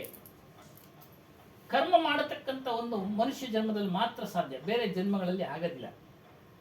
ಹಾಗಾಗಿ ಕರ್ಮ ಮಾಡೋದಕ್ಕೆ ಮನುಷ್ಯ ಜನ್ಮ ಬಂದಿದೆ. ಆದ್ರೆ ಇವನೇನ್ ಮಾಡ್ತಾ ಇದ್ದಾನೆ? ಅಹಂಕಾರ. ಆನೆ ಉದಾಹರಣೆ ಕೊಟ್ಟರು. ಆನೆ ಎಷ್ಟು ದೊಡ್ಡದಾಗಿದೆ. ಅದೇ ರೀತಿಯಾಗಿ ಇವನು ಅಹಂಕಾರ ತುಂಬಿಕೊಂಡು, ಧನ ದೌಲತ್ತಿನ ಅಹಂಕಾರ ತುಂಬಿಕೊಂಡು, ಒಳ್ಳೆ ಸಂಸ್ಕಾರ ಅಂದ್ರೆ ಧರ್ಮ ಕಾರ್ಯಗಳು, ಅದು ಧರ್ಮ ಕಾರ್ಯ ಮಾಡಿದ್ರೆ ಒಳ್ಳೆ ಸಂಸ್ಕಾರ ಅಂತಾರೆ, ಕೆಟ್ಟ ಕೆಲಸಗಳು ಮಾಡಿದ್ರೆ ಕುಸಂಸ್ಕಾರ ಅಂತಾರೆ. ಇವುಗಳಿಂದ ಕೂಡಿದವನಾಗಿ ಅತ್ಯಾಚಾರ, ದರೋಡೆ, ಅಲ್ಲೇ ಇತ್ಯಾದಿಗಳನ್ನು ಮಾಡ್ತಾ ಇದ್ದಾನೆ. ಅಹಂಕಾರ ರಾಜನಿಗೆ ಹೋಲಿಸಿದ್ರು. ಮತ್ತು ಅದು ತಮೋಗುಣ ಉಳ್ಳದ್ದು ಅಹಂಕಾರ. ಇನ್ನು ಕುದುರೆ ರಜೋಗುಣ. ಕುದುರೆ ಚಂಚಲ, ಮನಸ್ಸು ಚಂಚಲ. ಆ 3:30 ಸಿನಿಮಾದಲ್ಲಿ ನೋಡಬೇಕು. ಆತನ ಹೆಂಡತಿ ಚಂಚಲೆ ಉಳ್ಳಾಗ್ಬಿಡ್ತಾಳೆ. ಅವನು ಶಾಪ ಕೊಡ್ತಾನೆ, ನೀನು ಮನಸ್ಸು ಚಂಚಲೆ, ಕುದುರೆಯಂತೆ ಚಂಚಲೆ ಆಗಿದೆ, ಹೋಗಿ ಕುದುರೆ ಆಗೋಗು. 3:30 ವಜ್ರದಲ್ಲಿ ನೋಡಿ, ಅದೇ ಬಹಳ ಚೆನ್ನಾಗಿ ಹೇಳಿದ್ರು ನೋಡಿ. ಮನಸ್ಸು ಚಂಚಲ, ಕುದುರೆ ಮನಸ್ಸು ಚಂಚಲನೆ. ಅದೇ ರೀತಿ ನಮ್ಮ ಮನಸ್ಸು ಚಂಚಲವಾಗಿದೆ. ಅದು ಎಲ್ಲಿ ನಾವು ಅದನ್ನ ಕಟ್ಟಾಕ್ಬೇಕು ಅಂದ್ರೆ ಸತ್ಸಂಗದಲ್ಲಿ. ಸತ್ಸಂಗದಲ್ಲಿ ಕುಳಿತರು ಬಿಡೋದಿಲ್ಲ ಮನಸ್ಸು, ಎಲ್ಲೆಲ್ಲ ಹೋಗ್ತಾ ಇರುತ್ತೆ. ಎಲ್ಲನ ಕುಳಿತಿರ್ಲಿ, ದೇವಸ್ಥಾನದಲ್ಲಿ ಕುಳಿತಿರ್ಲಿ, ಚಪ್ಪಲಿ ಕಡೆ ಗಮನ. ಒಳ್ಳೆ ಚಪ್ಪಲಿ ಹಾಕೊಂಡು ಹೋಗ್ಬಿಡ್ರಿ. ಏನಮ್ಮ? ಒಳ್ಳೆ ಚಪ್ಪಲಿ ಹಾಕೊಂಡು ಹೋಗ್ಬಿಡ್ರಿ, ಚಪ್ಪಲಿ ಕಡೆ ಗಮನ. ಚಪ್ಪಲಿ ಏನಾಯ್ತು ಅಂತ ನೀವು ಸಂಚಾರ. ಹಾಗಾಗಿ ಮನಸ್ಸು ಚಂಚಲ. ಮತ್ತು ಕತ್ತೆ ಉದಾಹರಣೆ ಕೊಟ್ರು. ಈ ಕರ್ಮಗಳನ್ನ ಮಾಡಿ ಮಾಡಿ ಮಾಡಿ ಒತ್ಕೊಂಡು ಹೋಗ್ತಾ ಇದ್ದಾನೆ. ಒತ್ಕೊಂಡು ಹೋಗಿ ಭಾರ ಎತ್ಕೊಂಡು ಹೋಗ್ತಾ ಇದ್ದಾನೆ. ಮತ್ತೆ ಹುಡ್ತಾ ಇದ್ದಾನೆ, ಸಾಯ್ತಾ ಇದ್ದಾನೆ. ಪ್ರಾಣಿ ಪಕ್ಷಿ ಇತ್ಯಾದಿಗಳಲ್ಲಿ ಹುಡ್ತಾ ಇದ್ದಾನೆ, ಸಾಯ್ತಾ ಇದ್ದಾನೆ. ಇವುಗಳೆಲ್ಲದಿಂದ ನಾವು ಈ ತಮೋಗುಣ ರಜೋಗುಣದಿಂದ ಬಿಡುಗಡೆ ಆಗ್ಬೇಕಾದ್ರೆ, ಸತ್ವಗುಣವನ್ನು ಪಡಿಬೇಕಾದ್ರೆ ಸಾಧು ಸಂತರ ಜೊತೆ ಭಜನೆ, ಸತ್ಸಂಗ, ಭಕ್ತಿ, ಸಾಧನೆ ಇವುಗಳನ್ನ ಮಾಡಿದಾಗ, ಇವು ಸತ್ವಗುಣ ಧರ್ಮ ಕಾರ್ಯಗಳು, ಸಂಸ್ಕಾರ. ಇವುಗಳನ್ನ ಮಾಡಿದಾಗ ನಮ್ಮ ಒಂದು ಕರ್ಮದ ಒಂದು ಭೂಮಿಕೆ ಕಡಿಮೆಯಾಗಿ ಮುಂದೆ ಒಳ್ಳೆ ಶರೀರ ಬರಬಹುದು. ಮತ್ತು ನಮ್ಮ ಭಾವ, ನಾವು ಯಾವಾಗ ಸತ್ಸಂಗದಲ್ಲಿ ಇರ್ತೀವೋ ನಮ್ಮ ಭಾವ ಬದಲಾವಣೆ ಆಗುತ್ತೆ, ನಮ್ಮ ವಿಚಾರ ಬದಲಾವಣೆ ಆಗುತ್ತೆ, ನಮ್ಮ ಸಂಸ್ಕಾರ ಬದಲಾವಣೆ ಆಗುತ್ತೆ. ಸರ್ವೇ ಜನ ಸುಖಿನೋ ಭವಂತು ಅಂತ ಎಲ್ಲರಿಗೂ ಒಳ್ಳೇದನ್ನ ನಾವು ಕೋರ್ತೀವಿ. ಅವ್ನಿಗೆ ಹಂಗಾಗ್ಬಿಡ್ಲಿ, ನಿನಗೆ ಹಿಂಗಾಗ್ಬಿಡ್ಲಿ, ಅವೆಲ್ಲ ಏನು ಯೋಚನೆ ಇಲ್ಲ. ಪಕ್ಕದ ಮನೆಯವ್ರು ಹಂಗಾಗ್ಬಿಟ್ಟವ್ರೆ, ಎಲ್ಲ ಕಾಲು ಎಳೆಯೋ ಬುದ್ಧಿ ಇಲ್ಲ. ಎಲ್ಲ ಒಳ್ಳೆ ಒಳ್ಳೆ ಸಂಸ್ಕಾರ ಬರುತ್ತೆ. ಹಾಗಾಗಿ ಒಳ್ಳೆ ಸಂಸ್ಕಾರ ಮಾಡಿದಾಗ ಮತ್ತೆ ನೀವು ಮಾನವ ಜನ್ಮ ಪಡೀತೀರಾ ಅಂತ ಹೇಳ್ತೀರಾ. साहब जी आगे बढ़ाएं। तो इस प्रकार से कबीर साहब जी कहते हैं कि जो इंसान जैसे अपने पहले जन्म में कर्म किया है, वे कर्म संस्कार की पूंजी अभी जो मनुष्य जन्म में लेकर के आते हैं, तो वे कर्म अभी भी प्रकट होते हैं, अभी भी हमारे अंदर वो देखने में आते हैं। जो मनुष्य से मनुष्य में आएगा, उसका झुकाव, उसका लगाव हमेशा भक्ति, सत्संग, सेवा की तरफ होगा, साधना की तरफ होगा। लेकिन जो पशु पक्षी से आया है, सर्प बिच्छू से आया है, उसके संस्कार अभी भी देखने में आएंगे। कैसे आएंगे? अत्यंत कोपा कटुकाचा वाणी, दरिद्रता बंधु जनेषु वैरम, नीच प्रसंगे कुलहीन सेवा, चिन्नानि दे नरकस्य तिथाना। जो इंसान मनुष्य से मनुष्य में नहीं आया, दीगर खानी से अगर आया है, तो उसके लक्षण क्या होगा? अत्यंत कोपा। कोपा कहते क्रोध। छोटी छोटी सी, थोड़ी थोड़ी सी बात में वो प्राणी, चाहे नर हो चाहे नारी, लड़का हो चाहे लड़की, पढ़ा लिखा हो चाहे बिना पढ़ा लिखा हो, वो छोटी छोटी थोड़ी थोड़ी सी बात में तुरंत क्रोध करता है। अत्यंत कोपा कटुकाचा वाणी। और वो ऐसा इंसान जब भी भाषा बोलेगा, जब भी किसी के सामने बात करेगा, तो हमेशा कटीली हुई बात करेगा, हमेशा पिंच मारने वाली बात करेगा, अच्छे शब्दों का उपयोग नहीं करेगा, मीठे शब्दों का उपयोग नहीं करेगा, सत्य बातें नहीं बोलेगा, हमेशा कटी हुई बातें बोलेगा, जिसकी दूसरे की आत्मा को तकलीफ पहुंचे, दुख पहुंचे, वो ऐसी भाषा ही बोलेगा। दरिद्रता बंधु। और उसका जो जीवन रहेगा वो अमीर नहीं रहेगा, दरिद्र रहेगा। उसका अंतःकरण, उसका दिल, उसका मन बहुत छोटा होगा। कभी किसी की सेवा करना हो, किसी को खिलाना हो, किसी को दान धर्म करना हो, इसमें उसका दिल बहुत छोटा होता है, उसका बड़ा नहीं होता है। उसका दरिद्र बहुत गरीब होता है, क्षीण होता है। ठीक है ना? जनेषु वैरम। और वो अपने परिवार वालों के साथ में बैर करता है। बाप बेटों के साथ में करेगा, पति पत्नी के साथ में करेगा, सास बहू के साथ में करेगा, भाई भाई के साथ करेगा, और दूसरे के साथ में प्रेम करेगा। लेकिन अपने परिवार के साथ में वो क्या करेगा? झगड़ा करेगा। अपने परिवार के साथ में प्रेम नहीं करेगा। अपने वालों के साथ में राजनीति करेगा, अपने वालों के साथ में छल कपट करेगा, बच्चे बच्चों में छल कपट करेगा, बच्चे बच्चों में राजनीति करेगा। क्यों? क्योंकि वे संस्कार आज के नहीं है, पहले के वो संस्कार की पूंजी जो आई उसके साथ में, इसलिए वो आज कर रहा है। जनेषु वैरम नीच प्रसंगे, जो व्यक्ति समाज से हटा दिया गया है, समाज ने उसको बर्खास्त कर दिया गया है, फिर भी वो ऐसा समाज से हटा हुआ व्यक्ति का साथ करेगा, उसका सहयोग करेगा, उसके साथ बैठेगा, उसके साथ खाएगा पिएगा, उसके साथ चलेगा फिरेगा। क्यों? क्योंकि उसका मन जो है, उसके जो संस्कार हैं वो उसको गलत आदमी के साथ ही जोड़ते हैं। कुलहीन सेवा, और गलत लोगों की वो सेवा भी करता है। तो अत्यंत कोपा कटुका चावाणी दरिद्रता बंधु जनेषु वैरम नीच प्रसंगे कुलहीन सेवा, और नीच लोगों के साथ में गलत बातों में ज्यादा रस लेगा, गलत खान पान वालों के साथ में रस लेगा, गलत काम करने वालों के साथ में रस लेगा, उल्टे सीधे काम करने वालों के साथ में रस लेगा, लेकिन अच्छे लोगों के साथ में ना बैठेगा, ना अच्छे लोगों के साथ में उसको रस आएगा, ना भक्ति सत्संग की बात उससे प्रियकर हितकारी लगेगी। ये बात है तो उसको सबसे बेकार लगेगी, लेकिन उल्टी सीधी बातों में बहुत आनंद आएगा, सब काम छोड़ करके वहां पहुंच जाएगा। तो चिन्नानी दे नरकस्य तीथा नाम, ऐसे लक्षण जिनके अंदर पाए जाते हैं, वो जीव अभी डायरेक्ट मनुष्य जन्म से नहीं आया है और आगे मनुष्य जन्म में भी जाने वाला नहीं है। ಮುಂದುವರೆದು ಹೇಳಿದ್ರು, ಈ ರೀತಿಯಾಗಿ ಮನುಷ್ಯನ ಈಗೆಲ್ಲ ನಾವು ಒಳ್ಳೆ ಒಳ್ಳೆ ಸಂಸ್ಕಾರ ಮಾಡಿ ಮನುಷ್ಯ ಜನ್ಮ ಬಂದಿದೆ, ಮನುಷ್ಯನ ಜನ್ಮ ಮತ್ತೆ ನಾವು ಬಿಡುಗಡೆ ಆಗ್ಬೇಕಾದ್ರೆ, ಮತ್ತೆ ಮನುಷ್ಯ ಜನ್ಮ ಬರಬೇಕಾದ್ರೆ ನಾವು ಒಳ್ಳೆ ಒಂದು ಸಂಸ್ಕಾರಗಳನ್ನ ಮಾಡಬೇಕು. ಪಶು ಪಕ್ಷಿಗಳೆಲ್ಲ ಹುಟ್ಟಿದು ಕುಸಂಸ್ಕಾರದಿಂದ, ಅವರು ಮನುಷ್ಯ ಜನ್ಮದಲ್ಲಿನೇ ಕರ್ಮ ಮಾಡೋದಕ್ಕೆ ಸಾಧ್ಯ, ಬೇರೆ ಜನ್ಮದಲ್ಲಿ ಮಾಡೋದಕ್ಕೆ ಸಾಧ್ಯ ಇಲ್ಲ. ಅವರೆಲ್ಲ ಆ ಹುಟ್ಟಿರೋ ಜೀವಿಗಳೆಲ್ಲ ಕುಸಂಸ್ಕಾರದ ಫಲದಿಂದಾಗಿ ಪಶು ಪಕ್ಷಿಗಳೆಲ್ಲ ಹುಟ್ಟಿದ್ದಾರೆ. ಮತ್ತು ಅವುಗಳಿಗೆ ಕೋಪ ಜಾಸ್ತಿ, ಹುಲಿ ಸಿಂಹ ಇವೆಲ್ಲ ಕ್ರೂರಮ್ಮಗಳು ಕೋಪ ಜಾಸ್ತಿ, ಅವೇನು ದಯೆ ಅನ್ನೋದೇ ಇಲ್ಲ, ಗೊತ್ತೇ ಇಲ್ಲ. ಈ ಮನುಷ್ಯ ಜನ್ಮ ಬಂದ ಮೇಲೆ ನಾವೇನ್ ಮಾಡ್ಬೇಕು? ಒಳ್ಳೆ ಶಬ್ದಗಳನ್ನು ಹೇಳಬೇಕು, ಒಳ್ಳೆ ವಿಚಾರಗಳನ್ನು ತಿಳಿಬೇಕು. ಯಾವಾಗ ನಮ್ಮಲ್ಲಿ ಒಂದು ದುಷ್ಕಾರ್ಯಗಳು ಇವೆಲ್ಲ ಮನುಷ್ಯ ಜನ್ಮ ಬಂದರೂ ಸಹ ದುಷ್ಕಾರ್ಯಗಳು ನಡೀತಾ ಇರ್ತವೋ, ಅವೆಲ್ಲ ದುಃಖ ಕೊಡತಕ್ಕಂಥದ್ದು, ದರಿದ್ರ ಕೊಡತಕ್ಕಂಥದ್ದು, ಬಡತನ ಕೊಡತಕ್ಕಂಥದ್ದು. ಯಾವಾಗ ಮನುಷ್ಯ ದಾನ ಧರ್ಮ ಮಾಡ್ತಾನೋ ಅವೆಲ್ಲ ಮಾಡಿಲ್ಲ, ಹಾಗಾಗಿ ಆ ಪಶು ಪಕ್ಷಿಗಳ ಜನ್ಮಗಳಲ್ಲಿ ಇದ್ದಾರೆ. ದಾನ ಧರ್ಮ ಮಾಡತಕ್ಕಂಥ ವ್ಯಕ್ತಿ ಒಳ್ಳೆ ಸಂಸ್ಕಾರ ಪಡಿತಾನೆ. ಮನುಷ್ಯ ಜನ್ಮ ಬಂದರೂ ಸಹ ಕೆಲವರು ಅವ್ರ ಪರಿವಾರದಲ್ಲೇನೆ ಅನ್ಯೋನ್ಯತೆಯಿಂದ ಇರೋದಿಲ್ಲ, ಅವರವರೇ ವಂಚನೆ, ಮೋಸ, ಜಗಳ. ಆದರೆ ಬೇರೆ ವ್ಯಕ್ತಿಯ ಜೊತೆ ಅವನು ಒಳ್ಳೆ ಪ್ರೇಮದಿಂದ ಇರ್ತಾನೆ, ಸಂತೋಷವಾಗಿ. ಅದೆಲ್ಲ ಕಾರಣ ಏನು ಅಂದ್ರೆ ಅವನವನ ಸಂಸ್ಕಾರ, ಹಿಂದಿನ ಜನ್ಮದ ಸಂಸ್ಕಾರ. ಸಮಾಜದಿಂದ ಬಹಿಷ್ಕಾರವಾದ ವ್ಯಕ್ತಿಯ ಜೊತೆ ಅವನ ಪ್ರೇಮ ಇರುತ್ತೆ, ಕುಲಹೀನನ ಜೊತೆ ಪ್ರೇಮ ಇರುತ್ತೆ, ತಪ್ಪು ವಿಚಾರಗಳನ್ನ ಆಚರಣೆ ಮಾಡತಕ್ಕಂಥವನ ಅವನಲ್ಲಿ ಪ್ರೇಮ ಇರುತ್ತೆ, ಅವನಿಗೆ ಅದೇ ಹಿತ. ಎಷ್ಟೇ ಬುದ್ಧಿ ತಿಳುವಳಿಕೆ ಹೇಳಿದ್ರು ಅವನು ಕೇಳೋದಿಲ್ಲ. ಕಾರಣ ಏನು ಅಂತಂದ್ರೆ ಅವನವನ ಸಂಸ್ಕಾರ, ಅವರು ಸಂಸ್ಕಾರ. ನೋಡಿ, ನಾವೆಲ್ಲ ಒಳ್ಳೆ ಸಂಸ್ಕಾರ ಮಾಡಿದ್ರಿಂದ ಮತ್ತೆ ಇಲ್ಲಿ ಸೇರಿದ್ದೀವಿ. ನಾವು ಸಹ ಹೊರಗಿನವ್ರಿಗೆ ಹೇಳಿ ಎಷ್ಟೇ ಆತ್ಮ ವಿಚಾರವನ್ನ ಕೇಳಕ್ಕಾಗೋದಿಲ್ಲ, ಅವ್ರ ಸಂಸ್ಕಾರ ಇಲ್ಲ, ತಗೊಳ್ಳೋದು ಇಲ್ಲ. ಮತ್ತೆ ಅವ್ರು ಕೇಳ್ತಾ ಇದ್ರೆ ಅವ್ರಿಗೆ ಇದು ಕಠೋರವಾದ ಶಬ್ದಗಳು ಅನ್ನಿಸ್ಬಿಡುತ್ತೆ. ಹೇಳ್ತಾರಲ್ಲ, ಕಿವಿಗೆ ಕಬ್ಬಣಕಾಯಿ ಸುಯ್ದಂಗೆ ಆಗ್ಬಿಡುತ್ತೆ ಅವ್ರಿಗೆಲ್ಲ, ಆ ರೀತಿ ಎದ್ದೋಗ್ಬಿಡ್ತಾರೆ. ಈ ರೀತಿಯಾಗಿ ಅವರೆಲ್ಲ ಒಪ್ಕೊಳ್ಳೋದಿಲ್ಲ, ಸಂಸ್ಕಾರವನ್ನ ಚೆನ್ನಾಗಿರೋದಿಲ್ಲ. ಆ ರೀತಿ ತುಂಬಾ ಜನ ಇದ್ದಾರೆ ಬಿಡಿ, ಇನ್ನೊಂದ್ಸಲ ಬರೋದೇ ಇಲ್ಲ ಈ ಕಡೆ, ಬರೋದಿಲ್ಲ.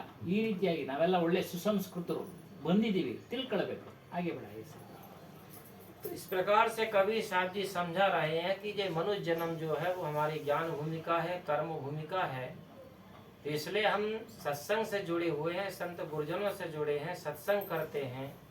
तो जब भी हम अपने जीवन में थोड़ा सुबह शाम जब हम टाइम निकाल के अपने मेडिटेशन करते हैं, ध्यान करते हैं, तो हर व्यक्ति अपने आप का मनोदृष्टा बने, अपने आप का साक्षी बने, और साक्षी बन करके हमारे भीतर हम जैसे भी होते हैं, अच्छे बुरे, वो हमारी आत्मा हमको साफ साफ बताती है।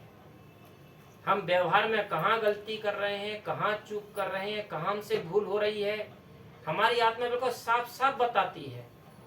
तो जीवन में अगर हमारी जिनमें कोई गलती है, भूल है, चूक है, तो हम मनुष्य जन्म में ही सुधार कर सकते हैं।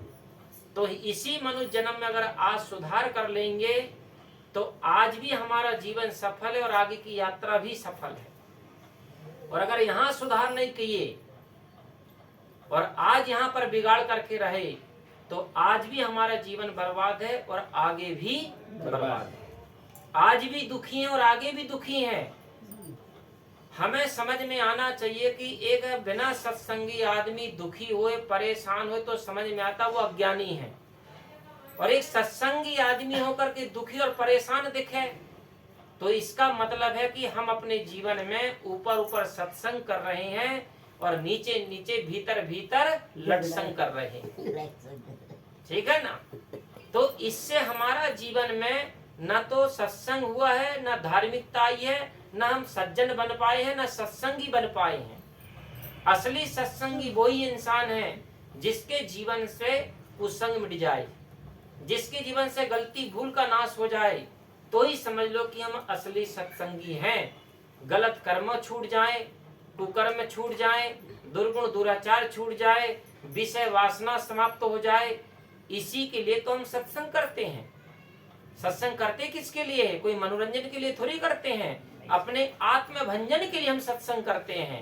मनोरंजन के लिए सारा संसार है, लेकिन सत्संग जो होता है हमारे आत्म भंजन के लिए होता है, अपनी आत्मा को मांझने के लिए, अपनी आत्मा को साफ करने के लिए।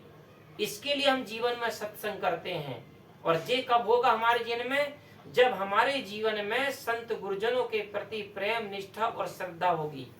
जब तक श्रद्धा, प्रेम, निष्ठा नहीं होगी तब तक संतों का ज्ञान हमारे भीतर नहीं उतरेगा, और जब तक भीतर नहीं जाएगा तब तक जीवन को हम साफ नहीं कर पाएंगे। इसलिए पहले कहा गया शास्त्रों में, गीता में, श्रद्धावान ज्ञानम लभ्यते। श्रद्धावान के भीतर ही ज्ञान रूपी फल लगता है। बिना श्रद्धा के कभी ज्ञान नहीं हो सकता है जीवन में। इसलिए हमारे जीवन में सबसे पहले साधु गुरुओं के प्रति, महापुरुषों के प्रति श्रद्धा होना चाहिए। और जब श्रद्धा होती है तो हमारे भीतर में ज्ञान होता है, और जब ज्ञान होता है तो ज्ञान एक ऐसी अग्नि है जो हमारे दुर्गुणों को, हमारे विकारों को जला करके नाश कर देता है। तो कबीर साहब जी वही कह रहे हैं कि हाथी घोड़ा बैल वाहना संग्रह कियो घनेरा, बस्ती माँ से दियो खदेरा, जंगल कियो बसेरा। हे मनुष्य, अगर तूने अपने मनुष्य जन्म में कर्म को नहीं सुधारा, जे तूने फालतू जानवरों के संस्कार अगर तूने अपने जीवन में इकट्ठा किया, तो ध्यान रखना, बस्ती माँ से दियो खदेरा। खदेरे का मतलब होता कि भगाना। तुमको फिर जे मनुष्य जन्म से, अपने घर से, संसार के लोग तुमको भगाएंगे। संसार छोड़ करके तुम जाओगे, और कहाँ जाओगे? फिर कहाँ डेरा डालोगे? जंगल कियो बसेरा। जंगल क्या है? 3 खानी, पशु पक्षी कीड़े मकोड़े। ये जंगल है, महाघनघोर जंगल है, जहां पर जाकर के तुम जीवन में फिर चाहने के बाद भी तुम अपने मन के अनुकूल ना खा सकते हो, ना पी सकते हो, ना रह सकते हो, ना जी सकते हो, ना कुछ कर सकते हो। फिर दूसरे के पराधीन, हम दूसरे के गुलाम हैं। हम जैसा मालिक खिलाएगा, जैसा पिलाएगा, जहां रखेगा, जैसे ही परिस्थिति में रखेगा, हमको वैसे ही जीवन जीना पड़ेगा।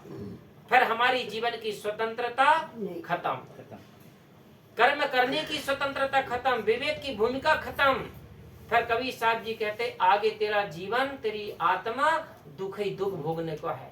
इसलिए हे प्राणी, तू अभी मनुष्य जन्म में पाया है, तो कम से कम तू इतने अच्छे कर्म बना कि तुझे 3 खानी में ना जाना पड़े। कम से कम इतनी तैयारी हर नर नारी करे। हम अगर सच्चे सत्संगी हैं तो कम से कम मुक्ति तक न पहुंच पाए, कल्याण न हो पाए, स्वरूप स्थिति तक न बन पाए, तो कम से कम ऐसी संस्कारों की संपत्ति कमाओ कि कम से मनुष्य से मनुष्य में आ जाए।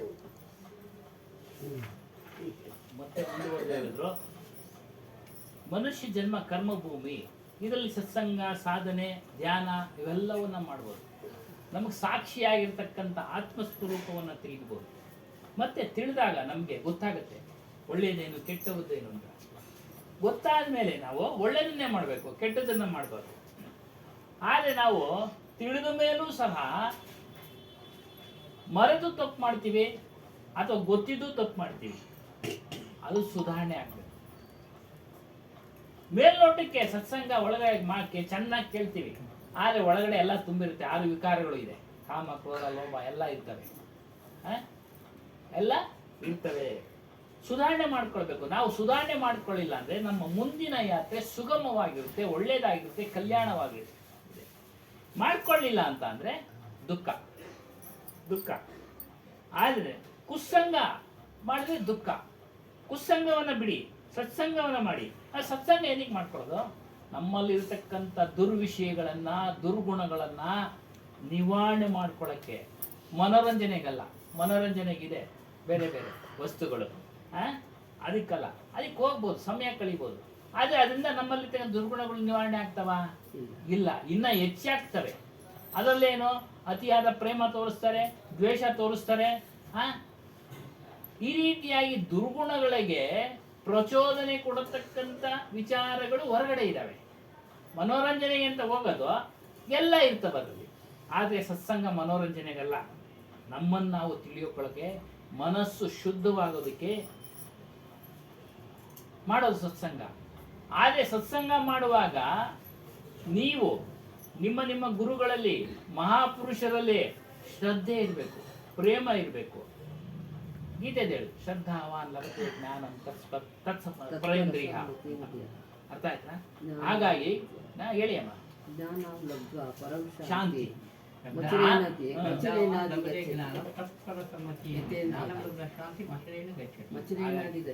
ಅಲ್ಲೇ ನಿಂತ್ಕೊಂಡ್ಬಿಡು ಸ್ಥಿತಿಯಲ್ಲಿ. ಯಾವಾಗ ಆ ಸ್ಥಿತಿ ನಮಗೆ ಜ್ಞಾನದ ಸ್ಥಿತಿ, ನಮ್ಮ ಆತ್ಮದ ಸ್ಥಿತಿ ಸಿಗ್ಬೇಕಾದ್ರೆ ನಾವು ಸತ್ಸಂಗ ಮಾಡಬೇಕು. ಮಹಾಪುರುಷರ ಹತ್ರ, ಗುರುಗಳ ಹತ್ರ.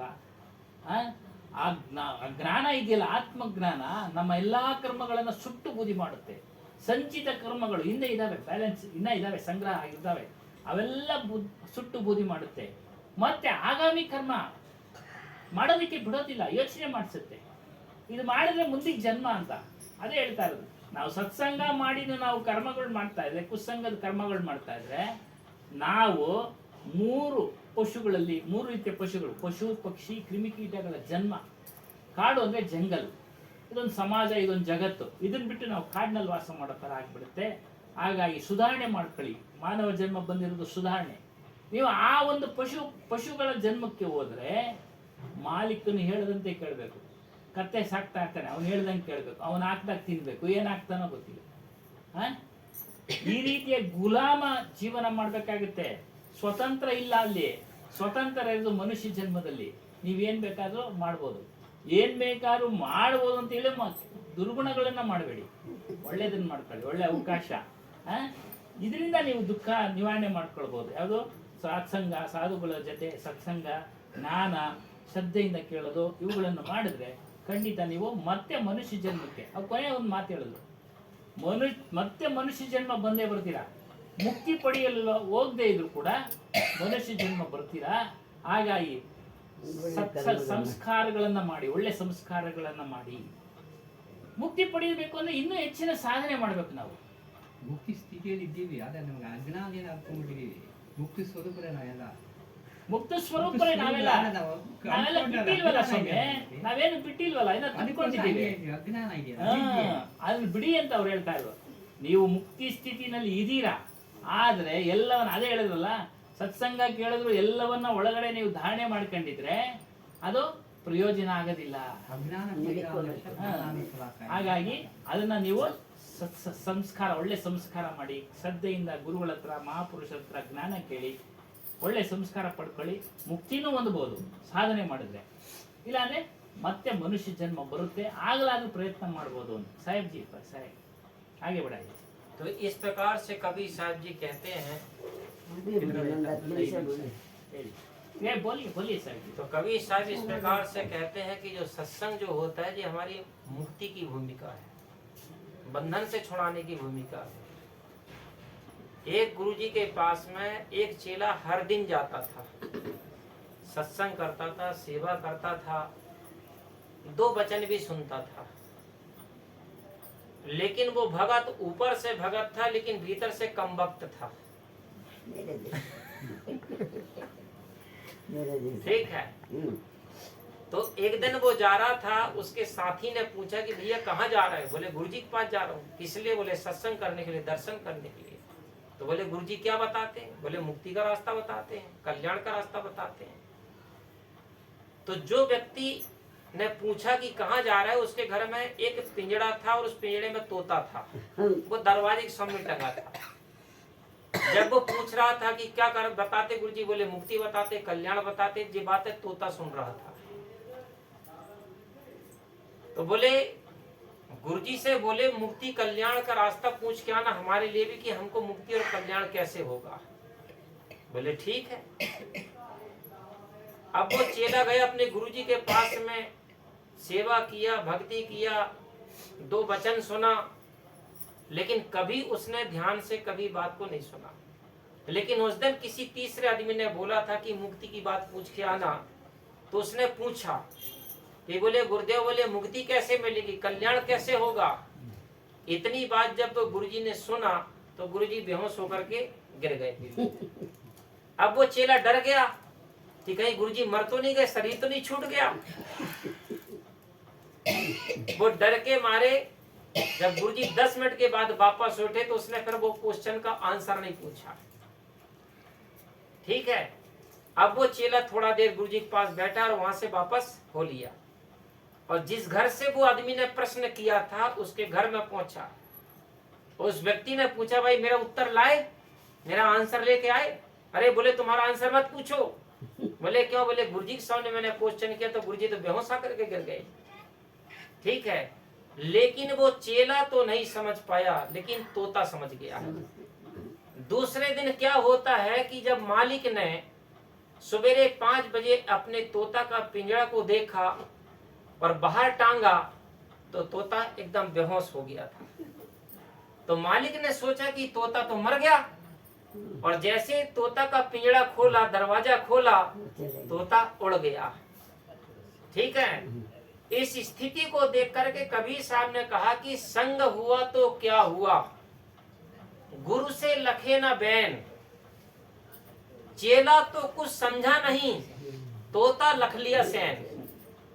कबीर साहब ने कहा है कि एक चेला जिंदगी भर गुरु का संग किया, सत्संग किया, लेकिन गुरु के बैन रूपी शब्दों के इशारा को नहीं समझ पाया। चेला तो कुछ समझा नहीं, लेकिन तोता लख लिया सैन। लेकिन गुरु के इशारे को वो तोता समझ गया, और तोता ने पिंजड़ा से मुक्ति पा लिया। ठीक इसी प्रकार से पिंजड़ा क्या है? ये संसार है, और दरवाजा कौन सा? ये मुक्ति का दरवाजा मनुष्य जन्म है। यहाँ हम जिंदगी भर सत्संग करते हैं, मुक्ति की बातें सुनते, मुक्ति की बात पूछते हैं, लेकिन हमने जीवन में कभी मुक्ति की अनुभूति नहीं कर पाए, न कभी हम मुक्त हो पाए।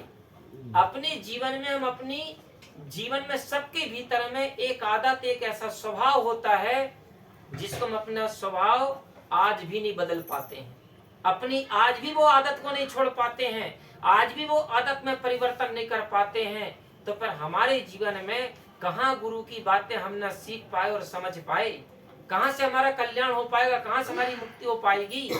इसलिए कबीर साहब जी कहते हैं मुक्ति अगर पाना है, मोक्ष अगर पाना है, तो मोक्ष कोई बड़ी चीज नहीं है। मोक्ष का अर्थ क्या होता है? मोह धन क्षय। हमारे जीवन में जहां जहां प्राणी पदार्थ और विषयों में जहां जहां मोह आसक्ति है, उसको त्याग देना ही तो मोक्ष है। उसकी ममता से हट जाना ही तो मोक्ष है। और इस मोक्ष को प्राप्त करने के लिए आदमी गंगा जमुना जाता है, मंदिर मस्जिद जाता है, पूजा पाठ करता है, व्रत उपवास करता है, माला फेरता है, जप तप करता है। कबीर साहब जी कहते इन सब चीज करने से आपको मोक्ष नहीं मिलेगा। आपको ज्ञान विवेक के द्वारा अपने जीवन में अपना मोह को जब तक नहीं त्यागोगे, वासना को जब तक नहीं छोड़ोगे, तब तक हमको मोक्ष और मुक्ति नहीं मिलेगी। तो कवि साहब वही बात कह रहे हैं, क्या कह रहे हैं, बस्ती माँ से दियो खगेरा, जंगल कियो बसेरा, गांठी बांधी खर्च नहीं पठियो, बहुरी न कियो फेरा। कवि साहब कहते जीवन में तुमने जो कमाया, गांठ में बांधते गए बांधते गए बांधते गए, बैंक बैलेंस करते गए, लेकिन जीवन में तुमने उसमें से कभी खर्च नहीं किया है, कभी तुमने दान धर्म नहीं किया, कभी परोपकार उपकार में नहीं लगाया, तो जीवन में तुम्हारे धर्म के संस्कार कैसे बनेंगे।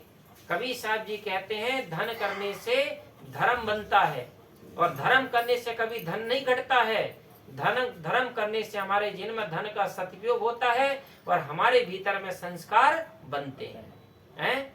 तो जैसे जैसे कवि साहब क्या कहते हैं, जो जल बाढ़े नाव में घर में बाढ़े दाम, दोनों हाथ उलीचिए यही सयानो काम। जैसे हम नौका विहार करते समुद्र में, और नाव में अगर पानी भरने लगा कोई छिद्र से, तो हम नाव में पानी आने देंगे कि उसको उलीचेंगे, उसको खाली करना पड़ेगा, नहीं तो नाव डूब जाएगी। इसी प्रकार कवि साहब कहते जो जल बाढ़े नाव में घर में बाढ़े दाम। इसी प्रकार घर में अगर रुपया पैसा धन दौलत बढ़ती है, तो कवि साहब क्या कहते दोनों हाथ उलीचिए। जैसे नाव में डूबने से बचना चाहते तो पानी को उलीचना पड़ता, खाली करना पड़ता है। इसी प्रकार अपने धन के अहंकार से, धन के दुर्गुणों से, धन की गलतियों से अगर हमें जीवन में बचना है, धन से सुख भोगना है, तो धन से भी धर्म करना पड़ेगा। कवि साहब कहते यही सयानो काम। सयानो का काम का मतलब होता है हमारा जीवन का मुख्य काम यही है। इस प्रकार से हमको और आपको सबको करना चाहिए। तो गांठी बांधी खर्च नहीं पठियो, बहुरी न कियो फेरा। कवि साहब जी कहते तूने कमाया खूब लेकिन खर्च नहीं किया, गांठ का कभी तूने खोल के नहीं दिया, तो तेरे जीवन में धर्म के संस्कार कहाँ से बनेंगे। बीवी बाहर हरम महल में बीच मियाँ का डेरा। अब बीवी भीतर आ गई। बीवी कौन है? हमारी अशक्ति वासना। और मियाँ कौन है? अहंकार रूपी मियाँ जी भीतर बैठ गए अपने राज सिंहासन पर। बीवी बाहर हरम महल में। बीवी कौन? हमारी सुमति, सद्बुद्धि, ये तो बाहर चली गई। और भीतर कौन बैठ गई? कुमति, दुर्बुद्धि। और बीच मियाँ का डेरा। जब दुर्बुद्धि बैठ गई है, कुमति बैठ गई है, तो अहंकार रूपी राजा भीतर अपना राज सिंहासन बना करके बैठ गया। बीवी बार हरम महल में बीच मियाँ का डेरा। अब भीतर जब अहंकार का डेरा पड़ गया है, तो सारे दुर्गुण दुराचारों का डेरा भी हमारे भीतर आ गया है। ಮತ್ತೆ ಮುಂದುವರೆದು ಹೇಳಿದ್ರು ಮುಕ್ತಿ ಈ ಮನುಷ್ಯ ಜನ್ಮದಲ್ಲೇ ಮಾಡೋದಕ್ಕೆ ಪಡೆಯೋದಕ್ಕೆ ಸಾಧ್ಯ, ಬೇರೆ ಜನ್ಮದಲ್ಲಿ ಆಗೋದಿಲ್ಲ. ಸತ್ಸಂಗ ಮಾಡ್ತಾ ಇರ್ತಾರೆ, ಗೊತ್ತಾಗದೇ ಇಲ್ಲ. ಅದು ಉದಾಹರಣೆ ಕೊಡ್ತಾರೆ. ಯಾಕೆ ಗೊತ್ತಾಗಲ್ಲ? ಶ್ರದ್ಧೆಯಿಂದ ಕೇಳ್ತಾ ಇಲ್ಲ, ಪ್ರೇಮದಿಂದ ಕೇಳ್ತಾ ಇಲ್ಲ. ಒಂದು ಉದಾಹರಣೆ, ಒಬ್ಬ ವ್ಯಕ್ತಿ, ಒಬ್ಬ ಶಿಷ್ಯ ಗುರುವಿನ ಬಳಿ ಸತ್ಸಂಗ ಮಾಡ್ತಾನೆ ಇದ್ದ. ಮೇಲೊಟ್ಟಕ್ಕೆ ಸತ್ಸಂಗ, ಇನ್ನು ಒಳಗಡೆ ಎಲ್ಲ ಬೇರೆ ಬೇರೆ ಒಂದು ಕೆಲಸಗಳು ಮಾಡ್ತಾ ಇದ್ದ. ಹಾಗಾಗಿ ಅವನಿಗೆ ಯಾವುದೇ ಮಾತುಗಳು, ಗುರುಗಳು ಹೇಳಿದ ಮಾತುಗಳು ಯಾವುದೂ ಇಡಿಸ್ತಾ ಇರಲಿಲ್ಲ, ಹೋಗ್ತಾ ಇಲ್ಲ ಒಳಗಡೆ. ಆದ್ರೆ ಮಾತ್ರ ಹೋಗ್ತಾ ಇದ್ದ ಪ್ರತಿದಿನ. ಇನ್ನೊಬ್ಬ ವ್ಯಕ್ತಿ ಕೇಳ್ದ, ಪ್ರತಿದಿನ ಎಲ್ಲಿ ಹೋಗ್ತೀಯ ಇಷ್ಟು ಗಂಟೆಗೆ? ನಮ್ಮನ್ನು ಕೇಳ್ತಾರೆ, ವಾರ ವಾರ ಎಲ್ಲಿ ಹೋಗ್ತೀರಾ ಅಂತ. ಹೌದಾ? ಹಾಗಾಗಿ ಹೇಳ್ದ ಇವನು, ಈ ಸತ್ಸಂಗಕ್ಕೆ ಹೋಗ್ತೀನಿ, ಮುಕ್ತಿ ವಿಚಾರ ಹೇಳ್ತಾರೆ, ಹಾಗೆ ಹೀಗೆ. ಆ ಕೇಳದಂತ ವ್ಯಕ್ತಿಯ ಮನೆಯಲ್ಲಿ ಒಂದು ಗಿಣಿ ಇತ್ತು. ಇವನು ಹೇಳ್ದ ಆ ವ್ಯಕ್ತಿ, ಮುಕ್ತಿ ವಿಚಾರ ತಿಳ್ಕೊಂಬ, ನನಗೆ ಹೇಳು, ಹೇಗೆ ಬಿಡುಗಡೆ ಆಗುತ್ತೆ, ಯಾವಾಗ ಬಿಡುಗಡೆ ಆಗುತ್ತೆ. ಅವ್ರು ಹೋಗಿ ಆ ವಿಚಾರನ ಕೇಳಿದಾಗ ಆ ಶಿಷ್ಯ, ಆ ಗುರುಗಳು ಮೂರ್ಛೆ ಹೋದಂಗೆ ಬಿದ್ದೋಗ್ಬಿಟ್ರು. ಇವನಿಗೆ ಗಾಬರಿ ಆಗೋಯ್ತು. ಆಮೇಲೆ ತಿರ್ಗಾ ಎದ್ರು, ಶುಶ್ರೂಷೆ ಮಾಡ್ದ. ಈ ವಿಚಾರ ಅವನಿಗೆ ಗೊತ್ತಾಗಲಿಲ್ಲ ಶಿಷ್ಯನಿಗೆ. ಬಂದು ಮಾಲೀಕನಿಗೆ ಹೇಳ್ದ, ಅವನಿಗೂ ಗೊತ್ತಾಗಲಿಲ್ಲ. ಆದ್ರೆ ಆ ಗಿಳಿಗೆ ಗೊತ್ತಾಗೋಯ್ತು, ಗಿಣಿಗೆ, ಪಂಜರದಲ್ಲಿ ಇದ್ದಂತ ಗಿಣಿಗೆ. ಮರುದಿನ ಮಾಮೂಲಿಯಾಗಿ ಆ ಗಿಣಿಗೆ ಊಟ ಕೊಡೋಕ ಏನಕ್ಕೂ ಬರ್ತಾನೆ. ಗಿಳಿ ಮೋರ್ಛೆ ಹೋಗ್ಬಿಡುತ್ತೆ. ಮೋರ್ಛೆ ಹೋದಾಗ ಇದು ಸತ್ತೋಯ್ತು ಅಂತೇಳಿ ಬಾಗಲ್ ತೆಗೆದು ಬಿಡ್ತಾನೆ. ಅದು ಹೊರಟೋಯ್ತು. ಅದೇ ರೀತಿಯಾಗಿ ಇಲ್ಲಿ ಹೇಳ್ತಾ ಇದ್ದಾರೆ, ಪಂಜರ ಅಂದ್ರೆ ಸಂಸಾರ ಜಗತ್ತು, ದ್ವಾರ, ಪಂಜರದ ಬಾಗಿಲು ಅಂದ್ರೆ ದ್ವಾರ ಅಂದ್ರೆ ಮನುಷ್ಯ ಜನ್ಮ. ಗುರು ವಚನಗಳಲ್ಲಿ ರಹಸ್ಯ ಇರುತ್ತೆ, ಗುಟ್ಟು ಇರುತ್ತೆ. ಅದನ್ನ ವಿಚಾರ ಮಾಡಿ ತಿಳ್ಕೊಳ್ಬೇಕು. ಒಂದು ದಿನಕ್ಕೆ ಬಂದ್ರೆ ಸಾಧ್ಯ ಇಲ್ಲ ತಿಳ್ಕೊಳಕ್ಕೆ. ಬರ್ತಾ ಇರಬೇಕು, ಬರ್ತಾ ಇರಬೇಕು. ಬರ್ತಾ ಇದ್ದಾಗ ನಾವು ಕೇಳ್ತಾ ನಮಗೆ ಅರಿವು ಮೂಡುತ್ತೆ.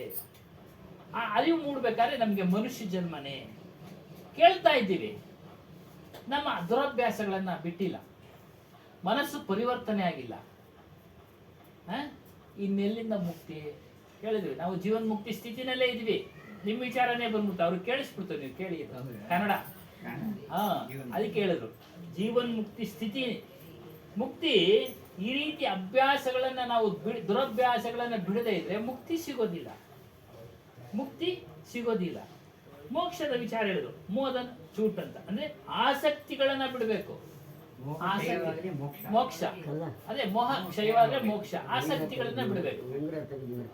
ನಾವು ಮೋಕ್ಷ ಪಡೆಯಕ್ಕೆ ಯಾತ್ರೆ ಮಾಡ್ತಾ ಇದ್ದೀವಿ, ಸ್ನಾನಗಳು ಮಾಡ್ತಾ ಇದೀವಿ, ತ್ರಿವೇಣಿ ಸಂಗಮದಲ್ಲಿ ಹೋಗಿ ಸ್ನಾನ ಮಾಡ್ತೀವಿ. ಅದೇ ನಾವು ಮಾಡಿದ್ವಿ, ಆದ್ರೆ ನಮ್ಗೆ ಇಚ್ಛೆ ಏನಿಲ್ಲ. ಎಲ್ಲಾರು ಮುಳುಗದ್ವಿ, ನೀನ್ ಯಾಕೆ ಸುಮ್ನೆ ಇದೆಯಾ, ನೀನು ಮುಳುಗೋದು, ನಾವು ಮುಳುಗಿದ್ವಿ. ನೀರು ಅಷ್ಟೇ,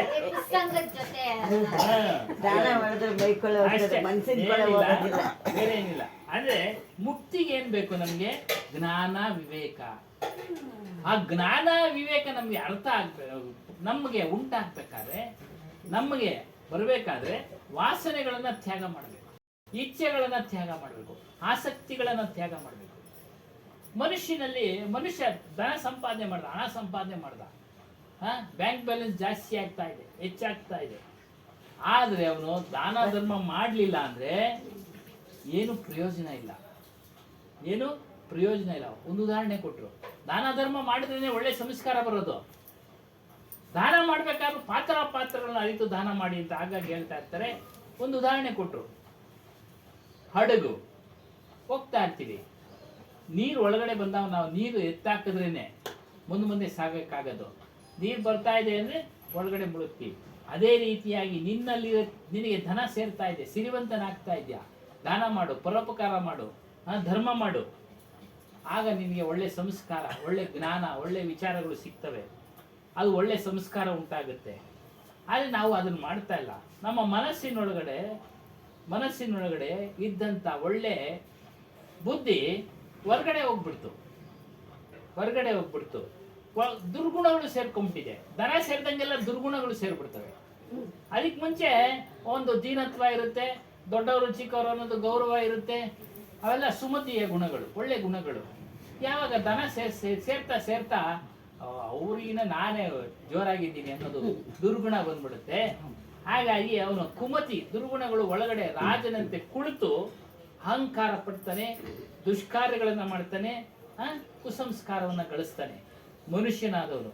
ಆದ್ರೆ ಧನ ಅದಕ್ಕೊಂದು ಉದಾಹರಣೆಯಿಂದ ಏನ್ ಹೇಳ್ತಾರೆ ಅಂದ್ರೆ, ನಿಮ್ಮಲ್ಲಿ ಧನ ಸೇರಿದಂಗೆಲ್ಲ ನೀವು ದಾನ ಧರ್ಮಗಳನ್ನ ಮಾಡಿ ಒಳ್ಳೆ ಸಂಸ್ಕಾರಗಳನ್ನ ಪಡೆಯಿರಿ, ವಾಸನೆಗಳನ್ನ ತ್ಯಾಗ ಮಾಡಿ ಮುಕ್ತಿ ಸ್ಥಿತಿಗೆ. ಎಲ್ಲರೂ ಹರಹರೆ, ಬಡವ ಶ್ರೀಮಂತ ಎಲ್ಲರೂ ಹರಹರೆ. ನಮ್ಮ ಅಭ್ಯಾಸಗಳನ್ನ ದುರಭ್ಯಾಸಗಳನ್ನ ದೂರ ಮಾಡ್ಕೊಬೇಕು. ಒಳ್ಳೆ ಅಭ್ಯಾಸ, ಸತ್ಸಂಗ, ಸದ್ವಿಚಾರ, ಸೇವೆ, ಗುರು ಸೇವೆ ಇತ್ಯಾದಿ. साहिब जी आगे 5 मिनट। हाँ, भाषण हो जाएगा। तो कवि साहब कहते हैं कि नौ मन सूत अर्जुने सुरझे जन्म जन्म उर्जेरा। जो मनुष्य यहाँ पर जैसा कर्म करता है उसके संस्कार का अध्यास कहाँ जमता? हमारे अंतःकरण चतुष्ट में। पंच विषयों का भोग किए और पंच विषयों का अध्यास और संस्कार कहाँ टिकते? हमारे चित्त चतुष्टय में। बुद्धि, मन, चित्त, अहंकार, ये चित्त चतुष्टय अंतःकरण कहते हैं। तो हमारे जीवन में हम जो कर्म करते हैं, पंच विषयों को जो भोगते हैं, इनकी अध्यास वासना हमारे अंतःकरण चतुष्ट में से ठहरती। तो 9 और 5, वो 4 और 5 9। तो कवि साहब क्या कहते हैं? 9 मन सूत अर्जुन सुरझे। सूत कहते धागा। ये धागा रूपी वासना हमारे अंतःकरण में लिपट गई। जैसे रील में धागा कैसे लिपटता है, ठीक है, ऐसा हमारे अंतःकरण में अपने संस्कारों की वासना की आसक्ति का धागा लिपट गया है। और लिपटने के बाद वहां उलझ गया। अब उलझने से सूरज नहीं रहा, निकल नहीं रहा धागा, ठीक है। क्यों नहीं सुलझ रहा है? क्योंकि सुलझने के लिए हमारे पास में ज्ञान, बोध, विवेक नहीं है। अज्ञानता से उलझा है, न समझी से उलझा है। क्यों? क्योंकि अगर ज्ञान होता तो हम ये ऐसे गलत काम क्यों करते, विषयों का भोग क्यों करते, छल कपट क्यों करते, राग दोष क्यों करते, लड़ाई झगड़ा क्यों करते, चोरी चमारी क्यों करते, अहंकार क्यों करते, गुस्सा क्यों करते। लेकिन जे धागा हम क्यों बनाए हैं, जे धागा के क्यों उलझाए हैं? हमने अज्ञानता से, लोभ लालच स्वार्थ से उलझाया है। ठीक है ना? ज्ञान से नहीं, अज्ञानता से, ना समझी से, बेहोशी से। तो कबीर साहब जी कहते, नौ मन सूत अर्जुन सूरजे जन्म जन्म उर्झेरा। ऐसे तुमने कितने जन्म बिता लिए, कितने बार तुमने जन्म लिए, कितने बार तुम मरे। पुनरपि जननम पुनरपि मरणम पुनरपि जननी जठरे शयनम। कितने बार बार बार तुमने जन्म लिया, बार बार तुमने मरे और बार बार तुम माता के गर्भवास में जाकर के सोए। किसके कारण से? जय अध्यास वासना रूपी धागा से। लेकिन तब भी आज तक तुम्हारा जीवन का ये धागा सुलझ नहीं पाया है। और आज भी हम मनुष्य जन्म में आकर के सुलझाने की भूमिका में आकर के इस धागा को ठीक कर सकते, सुलझा सकते, निकाल सकते हैं। लेकिन फिर भी मनुष्य जीवन में पाकर के भी हम उस धागा को सुलझाने की जगह में और उलझा रहे हैं। ठीक है ना? तो कबीर साहब फिर क्या कहते हैं, नौ मन सूति अर्जुन सूरजे जन्म जन्म उर्झेरा। कहे कबीर सुनो भई साधु यह पद का करहु निवेरा। कबीर साहब जी कहते हैं, मनुष्य जो तुमने अपने मानव पद को पाया है, विवेक के पद को पाया है, ज्ञान के पद को पाया है, कर्म का पद को पाया है, इतना अच्छा मानव जन्म रूपी पद की तू गरिमा तो समझ, इसकी विशेषता तो समझ, इसकी कीमत तो समझ, इसका मूल्य तो समझ। लेकिन तू सबका कीमत और मूल्य समझ रहा, सबके पद प्रतिष्ठा को समझ रहा है, लेकिन अपनी मानव प्रतिष्ठा को नहीं समझ रहा। तो कबीर साहब जी कहते हैं, जी इतना अच्छा तुम्हें अवसर मिला है, वक्त मिला है, इतना अच्छा अवसर और वक्त पा करके हर व्यक्ति अपने जीवन में कम से कम और कुछ कर पाए ना कर पाए, अपने होश हवास में जानबूझ करके कभी भी जीवन में राग द्वेष कभी मत करना, छल कपट कभी मत करना, जीवन में चोरी चमारी कभी मत करना। कम से कम इतने चीजों से तो बचे रहना। अगर जे तुम जानबूझ करके अगर जे काम करोगे तो कबीर साहब ने साफ साफ कह दिया है, जान बूझ जो कपट कराता है तही ये संबंध न कोई। जो जानते हुए, बूझते हुए, समझते हुए अगर जीवन में छल और कपट कर रहा है इंसान, तो कबीर साहब कहते उसके जैसे मंद बुद्धि का मूर्ख संसार में कोई दूसरा नहीं है। कहे कबीर तही मूर्ख को भला कौन विधि होय। कबीर साहब कहते ऐसे जानबूझ करके छल कपट करने वाला आदमी, जानबूझ करके राग द्वेष करने वाला आदमी, कबीर साहब कहते हैं ऐसे मूढ़ व्यक्ति का, ऐसे मूर्ख व्यक्ति का कभी जागृति तो छोड़ो, सपने में भी उसका कभी भला नहीं हो सकता है। उसको दिन में भी चैन नहीं और रात में भी नींद नहीं।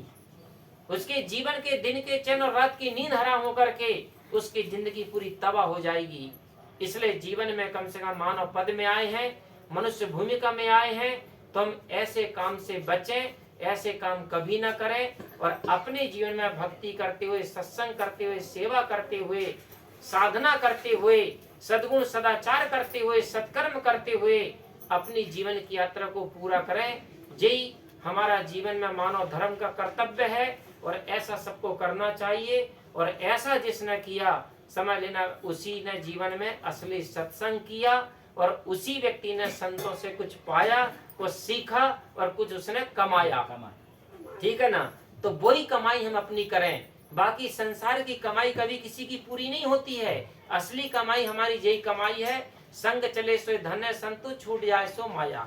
जो हमारे संग साथ में, हमारी आत्मा के साथ में जो धन चलता है वही हमारी असली कमाई है और छूट जाने वाले का नाम ही असली माया है।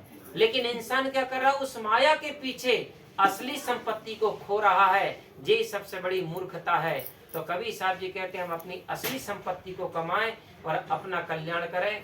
बस इसी शुभ मंगल कामना के साथ में मैं अपनी वाणी को विराम देता हूँ। आज अप्पा ने बुलाया था, नागराज अप्पा ने, आप लोग सभी लोग आए, बड़े प्रेम से सत्संग श्रवण किए, बड़ा शांति का परिचय दिए, इसके लिए बहुत बहुत धन्यवाद है। अब कबीर साहब की हमने थोड़ी सी बात का आधार लेते हुए आपके सामने कुछ अपने विचार रखे।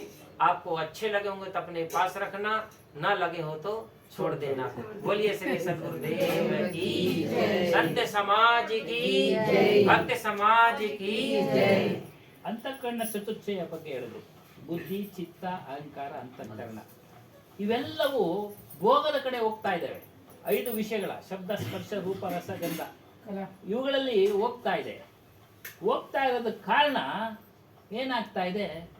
ಅದೆಲ್ಲ ಅಂತಃಕರಣದಲ್ಲಿ ಕುಳಿತುಕೊಳ್ತಾ ಇದೆ. ಒಂದು ದಾರದ ಉಂಡೆ ಸುತ್ತು ಒಳಗಡೆ ತುಂಬೋಗುತ್ತೆ, ಅದು ಸಿಕ್ಕಾಕೊಳ್ತಾ ಇದೆ, ನಾವು ಬಿಡಿಸ್ಕೊಳಕ್ಕಾಗಲ್ಲ. ಆ ರೀತಿ ನಾವು ಪಂಚ ವಿಷಯಗಳಲ್ಲಿ ಹೋಗಿ ಮನುಷ್ಯ ಎಲ್ಲ ಸುಖ ಲಿಬಟ್ ಅಂದ್ರೆ ಸುತ್ಕೊಳ್ತಾ ಇದ್ದಾನೆ. ಬಿಡುಗಡೆ ಆಗತಕ್ಕಂಥ ವಿಚಾರಗಳನ್ನ ಸುತ್ತಕೊಳ್ತಾ ಇಲ್ಲ, ಒಳಗಡಿಕೆ ಬಿಡುಗಡೆ ಆಗದೆ ಇರತಕ್ಕಂಥ ವಿಚಾರಗಳನ್ನ ಇಟ್ಕೊಳ್ತಾ ಇದ್ದಾರೆ. ಸುತ್ತಕೊಳ್ಳೋದಂದ್ರೆ ಇಟ್ಕೊಳ್ಳೋದು. ಬಿಡುಗಡೆ ಆಗ್ಬೇಕಾದ್ರೆ ಜ್ಞಾನ ಬೇಕು. ಆದ್ರೆ ನಾವು ಅಜ್ಞಾನದಿಂದ ಎಲ್ಲ ಸಿಕ್ಕಾಕೊಂಡಿದೀವಿ. ಅಜ್ಞಾನದಿಂದ ಕಳ್ತನ ಮಾಡ್ತಾ ಇದೀವಿ, ಜಗಳ ಮಾಡ್ತಾ ಇದೀವಿ, ಹತ್ಯೆ ಮಾಡ್ತಾ ಇದೀವಿ, ನಿಂದೆ ಮಾಡ್ತಾ ಇದೀವಿ. ಇವೆಲ್ಲವೂ ಮಾಡ್ತಾ ಇರೋದು ಸ್ವಾರ್ಥದಿಂದ, ಲೋಭದಿಂದ. ಎಷ್ಟೋ ಜನ್ಮಗಳಾಗ್ಬಿಟ್ವು. ಅನಾದಿ ಕಾಲದಿಂದ ಹುಟ್ಟತಾ ಇದೀವಿ, ಸಾಯ್ತಾ ಇದೀವಿ. ಮತ್ತೆ ಆಗಾಗ್ಗೆ ಮನುಷ್ಯ ಜನ್ಮ ಬರ್ತಾ ಇದೆ. ಆದರೆ ಅಜ್ಞಾನದ ದಾರವನ್ನ ಸುತ್ತಕೊಂಡಿದ್ದೀವಲ್ಲ, ಆ ದಾರವನ್ನ ಬಿಡಿಸ್ಕೊಳಕ್ ಆಗ್ತಾ ಇಲ್ಲ. ಅಜ್ಞಾನವನ್ನ ಅದು ಬಿಡಿಸ್ಕೊಂಡ್ರೇನೆ ಬಿಡುಗಡೆ. ಅದು ಬಿಡಿಸ್ಕೊಳ್ಳೋದಕ್ಕೆ ಏನ್ ಮಾಡ್ಬೇಕು ಅಂದ್ರೆ ನಾವು ಸತ್ಸಂಗ ಮಾಡಬೇಕು. ಸತ್ಸಂಗ ಮಾಡೋದಕ್ಕೆ ಯಾವ್ದು ಬೇಕು ಅಂದ್ರೆ ಮನುಷ್ಯ ಜನ್ಮ. ಮುಕ್ತಿ ಪಡೆಯೋದಕ್ಕೆ ಮನುಷ್ಯ ಜನ್ಮನೇ ಬೇಕು, ಬೇರೆ ಜನ್ಮದಲ್ಲಿ ಆಗೋದಿಲ್ಲ. ಮನುಷ್ಯ ಜನ್ಮದ ಮಹಿಮೆ ಏನು ಅಂತಂದ್ರೆ ಮುಕ್ತಿ ಪಡೆಯೋ ಒಂದು ಇದನ್ನು ತಿಳಿಬೇಕು ನಾವು. ಬಿಡುಗಡೆ ಆಗತಕ್ಕಂಥದ್ದು ಇದ್ರ ಮೌಲ್ಯ ತಿಳಿಬೇಕು. ಮನುಷ್ಯ ಜನ್ಮದ ಮೌಲ್ಯ, ಬೆಲೆ ತಿಳಿಬೇಕು. ಇದು ಒಂದು ಒಳ್ಳೆಯ ಸಮಯ ನಮಗೆ ಈಗ ಬಂದಿದೆ. ಇದನ್ನ ಸದುಪಯೋಗ ಪಡಿಸ್ಕೊಳ್ಳಿ. ಆದರೆ ಪ್ರತಿಯೊಬ್ಬ ಮನುಷ್ಯನು ಏನ್ ಮಾಡ್ತಾ ಇದ್ದಾನೆ? ರಾಗದಲ್ಲಿ, ದ್ವೇಷದಲ್ಲಿ, ವಂಚನೆಯಲ್ಲಿ ಇವುಗಳಲ್ಲಿ ಮಾಡ್ತಾ ಮೂರ್ಖನಾಗ್ತಾ ಇದ್ದಾನೆ. ಗೊತ್ತಿದ್ದು ಸಹ ಮಾಡ್ತಾನೆ. ಇದು ತಪ್ಪಪ್ಪ, ವಂಚನೆ ಮಾಡಬಾರ್ದು ಅನ್ನೋದು ಗೊತ್ತಿದ್ದು ಸಹ ವಂಚನೆ ಮಾಡ್ತಾ ಇರ್ತಾನೆ. ಇದೆಲ್ಲ ಒಂದು ಅಜ್ಞಾನದ ದಾರ ಇದ್ದಂಗೆ. ಅದ್ರ ಫಲ ಅವನು ಭೋಗಿಸ್ಲೇಬೇಕು. ಕರ್ಮಭೂಮಿಕೆ ಅಂತ ಹೇಳಿದ್ರು. ದುಷ್ಕರ್ಮ ಮಾಡಿದ್ರು ಭೋಗಿಸ್ಬೇಕು, ಸದ್ಕರ್ಮ ಮಾಡಿದ್ರು ಭೋಗಿಸ್ಬೇಕು. ಆದರೆ ಬಿಡುಗಡೆಯ ಕರ್ಮ ಇದೆಯಲ್ಲ, ಕೆಲಸ ಕಾರ್ಯಗಳು, ಇದು ಮಹಾಪುರುಷರಲ್ಲಿ ನಾವು ತಿಳಿಬೇಕು. ಈ ರೀತಿ ವಂಚನೆ ಮಾಡತಕ್ಕಂಥ ವ್ಯಕ್ತಿ ಸ್ವಪ್ನದಲ್ಲೂ ಸುಖ ಇರಲ್ಲ ಅವನಿಗೆ. ಸ್ವಪ್ನದಲ್ಲಿ ಯಾರೋ ಬಂದು ಕಿತ್ಕೊಂಡಂಗೆ ಈ ರೀತಿಯಾಗಿ ಹಗಲು ರಾತ್ರಿ ನಿದ್ದೆ ಮಾಡಲ್ಲ. ಆದ್ರಿಂದ ಮನುಷ್ಯ ಜನ್ಮ ಬಂದಿದೆ. ಇದು ಒಂದು ಕರ್ಮ ಭೂಮಿಕೆಯಾಗಿದೆ. ನೀವು ಕರ್ಮಗಳನ್ನು ಸುಧಾರಣೆ ಮಾಡ್ಕೊಳ್ಳಿ, ಸತ್ಸಂಗ ಮಾಡಿ. ಮಾನವ ಜನ್ಮದಲ್ಲಿ ಮಾತ್ರ ಧರ್ಮ ಮಾಡೋದಕ್ಕೆ ಸಾಧ್ಯ, ಬೇರೆ ಯಾವ ಜನ್ಮದಲ್ಲೂ ಮಾಡೋದಕ್ಕೆ ಸಾಧ್ಯ ಇಲ್ಲ. ನಾವು ಸಂಪಾದನೆ ಮಾಡ್ತಾ ಇರೋದೆಲ್ಲ ನಕಲಿ. ಏನೇನು ಮಾಡ್ತಾ ಇದೀವೋ, ಪರಿವಾರನ ಸಂಪಾದನೆ ಮಾಡ್ತೀವಿ, ಧನ ಸಂಪಾದನೆ ಮಾಡ್ತೀವಿ, ಏನೇನು ಮಾಡ್ತೀವೋ ಎಲ್ಲವೂ ನಕಲಿ. ಒಂದಲ್ಲ ಒಂದು ದಿನ ನಮ್ಮನ್ನ ಬಿಟ್ಟು ಹೋಗುವಂಥದ್ದು ಎಲ್ಲ ಮಾಯಾ ವಸ್ತುಗಳು ಕಣ್ಮುಂದೆನೆ ಹೊರಟೋಗ್ತವೆ. ಹೀಗಾಗಿ ಅಸಲಿ ಸಂಪತ್ತನ್ನು ಸಂಪಾದನೆ ಮಾಡಿ. ಯಾವುದು ಅಸಲಿ ಸಂಪತ್ತು ಅಂದ್ರೆ ನಮ್ಮ ಬಿಡುಗಡೆಯಾಗಿ ಆಗಕ್ಕೆ ಏನ್ ಕಾರಣ ಇದೆಯೋ ಜ್ಞಾನ, ಅದನ್ನ ನೀವು ಸಂಪಾದನೆ ಮಾಡ್ಕೊಳ್ಳಿ. ಅದು ನಿಜವಾದ ಸಂಪತ್ತು. ಇನ್ನೆಲ್ಲ ನಕಲಿ ಸಂಪತ್ತುಗಳು ಬಿಟ್ಟು ಹೋಗ್ತವೆ, ಒಂದಲ್ಲ ಒಂದು ದಿನ ಬಿಟ್ಟು ಹೋಗ್ತಾ ಇರ್ತವೆ. ಹಾಗಾಗಿ ಅನಾದಿ ಕಾಲದಿಂದ ಹುಡ್ತಾ ಇದ್ದೀರಾ, ಸಾಯ್ತಾ ಇದ್ದೀರಾ. ಅವ್ರು ಹೇಳಿದ್ರು, ಬಹಳ ಸಂತೋಷ ಆಯ್ತು. ನಾಗರಾಜಪ್ಪ ಅವರು ಕರೆದು ನಮ್ಮನ್ನ ಇಲ್ಲಿ ಸತ್ಸಂಗ ನೀವೆಲ್ಲ ಬಂದಿದ್ದೀರಾ, ಬಹಳ ಸಂತೋಷ ಆಯ್ತು. ನಾವು ಏನು ಒಳ್ಳೆಯ ವಿಚಾರಗಳನ್ನ ಹೇಳಿದ್ವೋ, ಕಬೀರ್ ವಾಣಿನ ಹೇಳಿದ್ವೋ, ಅದನ್ನ ನೀವು ತೆಗೆದುಕೊಂಡು ಮುಕ್ತಿ ಪಡೀರಿ, ಒಳ್ಳೆ ಒಂದು ಸಂಸ್ಕಾರವನ್ನ ಪಡೆಯುವಂತರಾಗಿರಿ ಅಂತ ಹೇಳಿದ್ರು. ಅದು ವಿಚಾರ ಮಾಡೋದಕ್ಕೆ ನಿಮ್ಗೂ ಹೇಳ್ಬಿಟ್ರು ಅವರು. ವಿಚಾರ ಮಾಡಿ ತಗೊಳ್ಳಿ, ಇಷ್ಟ ಇಲ್ಲ ಅಂದ್ರೆ ಬಿಡಿ. ಇಷ್ಟ ಆದ್ರೆ ತಗೊಳ್ಳಿ, ಸರಿ ಇದ್ರೆ ತಗೊಳ್ಳಿ, ಇಲ್ಲ ಅಂದ್ರೆ ಬಿಡಿ. ಇಲ್ಲಿ ಅವ್ರು ಹೇಳ್ದಂಗೆ ತೆಗೆದಾಕುವಂಥದ್ದು ಯಾವುದು ಇಲ್ಲ, ಎಲ್ಲ ತೆಗೆದುಕೊಳ್ಳುವಂಥದ್ದೇ. अब बोला था ना सभी हमें मानना पड़ता है, लेना पड़ता है साहब जी, कोई छोड़ने वाला नहीं. आपका भाषा कबीर का साहब का वाणी पूरा ಯಾವುದು ಬಿಡುವಂಥದ್ದಲ್ಲ, ತಗೊಳ್ಳೋದು ಜ್ಞಾನದ ಸಂಪತ್ತನ್ನು ತೆಗೆದುಕೊಳ್ಳಿ, ಬಿಡುಗಡೆಯಾಗಿ ಮುಕ್ತಿ ಹೊಂದಿ ಅನ್ನೋ ಒಂದು ವಿಚಾರವನ್ನ ಬಹಳ ಅದ್ಭುತವಾಗಿ ತಿಳಿಸ್ಕೊಟ್ರು. सबकी तरफ से बहुत बहुत धन्यवाद साहब. साहे बनी साहे. ಎಲ್ಲರ ಪರವಾಗಿ ಧನ್ಯವಾದಗಳು ಹೇಳಿದ್ವಿ. ತಾಯಿ ಬಂದಿಗೆ ಸಾಯಿ ನವಮನೆ ಸೂತ ಅಂತ ಹೇಳಿದ್ರಲ್ಲ, ಏನಮ್ಮ ನವಮನೆ ಸೂತ ಅಂತ ಹೇಳಿದ್ರಲ್ಲ, ಐದು ವಿಷಯಗಳು ಮನಸ್ಸು, ಬುದ್ಧಿ, ಚಿತ್ತ, ಅಹಂಕಾರ, ಇದರಲ್ಲೆಲ್ಲ ನಡೆಯುತ್ತೆ ಅಂತ ಹೇಳಿ, ಅಂತಃಕರಣ ಅಂತಃಕರಣದಲ್ಲಿ ಎಲ್ಲ ನಡೆಯುತ್ತೆ ಅಂತ ಹೇಳಿದ್ರು. ಅದೇ ಆಗ್ಬೇಕಾದ್ರೆ ನಮಗೆಲ್ಲ ಅದೇ ಬೃಂದಾವನ.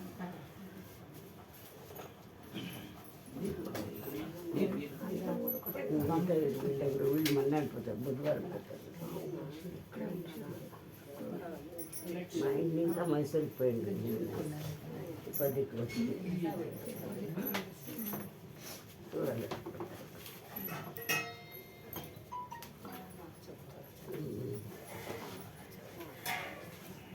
ಭಾರ ಇದೆ ತಗೊಳ್ಳಿ.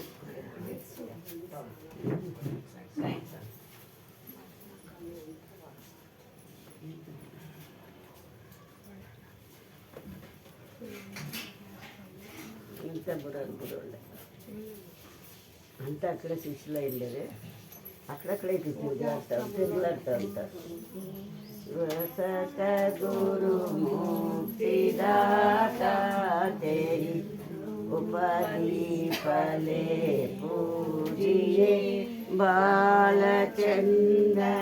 పుష్ప చరణ ఆరగలే మహదీజియే करजोर करम आस्तुति गुरु तरण तारण दयालव क्षम करो अपरा साहेब दीन जीवन बालवो आप पार करो पसाय जानते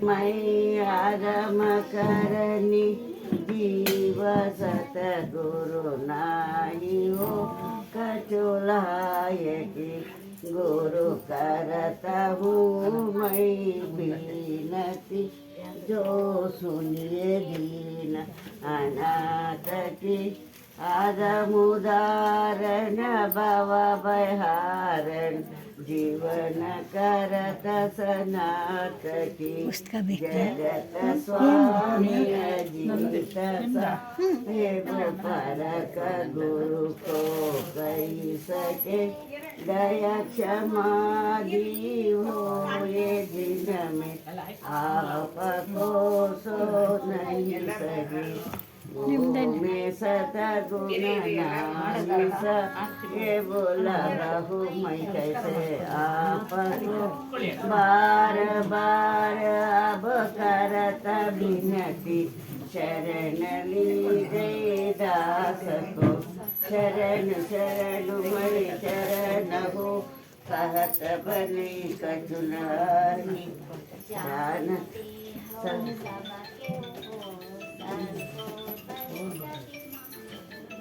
ಸಾಹೇಬ್ ಅಣ್ಣ ಇವಾಗ ಮಾಡ್ಕೊಳ್ಳಿ ಅಣ್ಣ.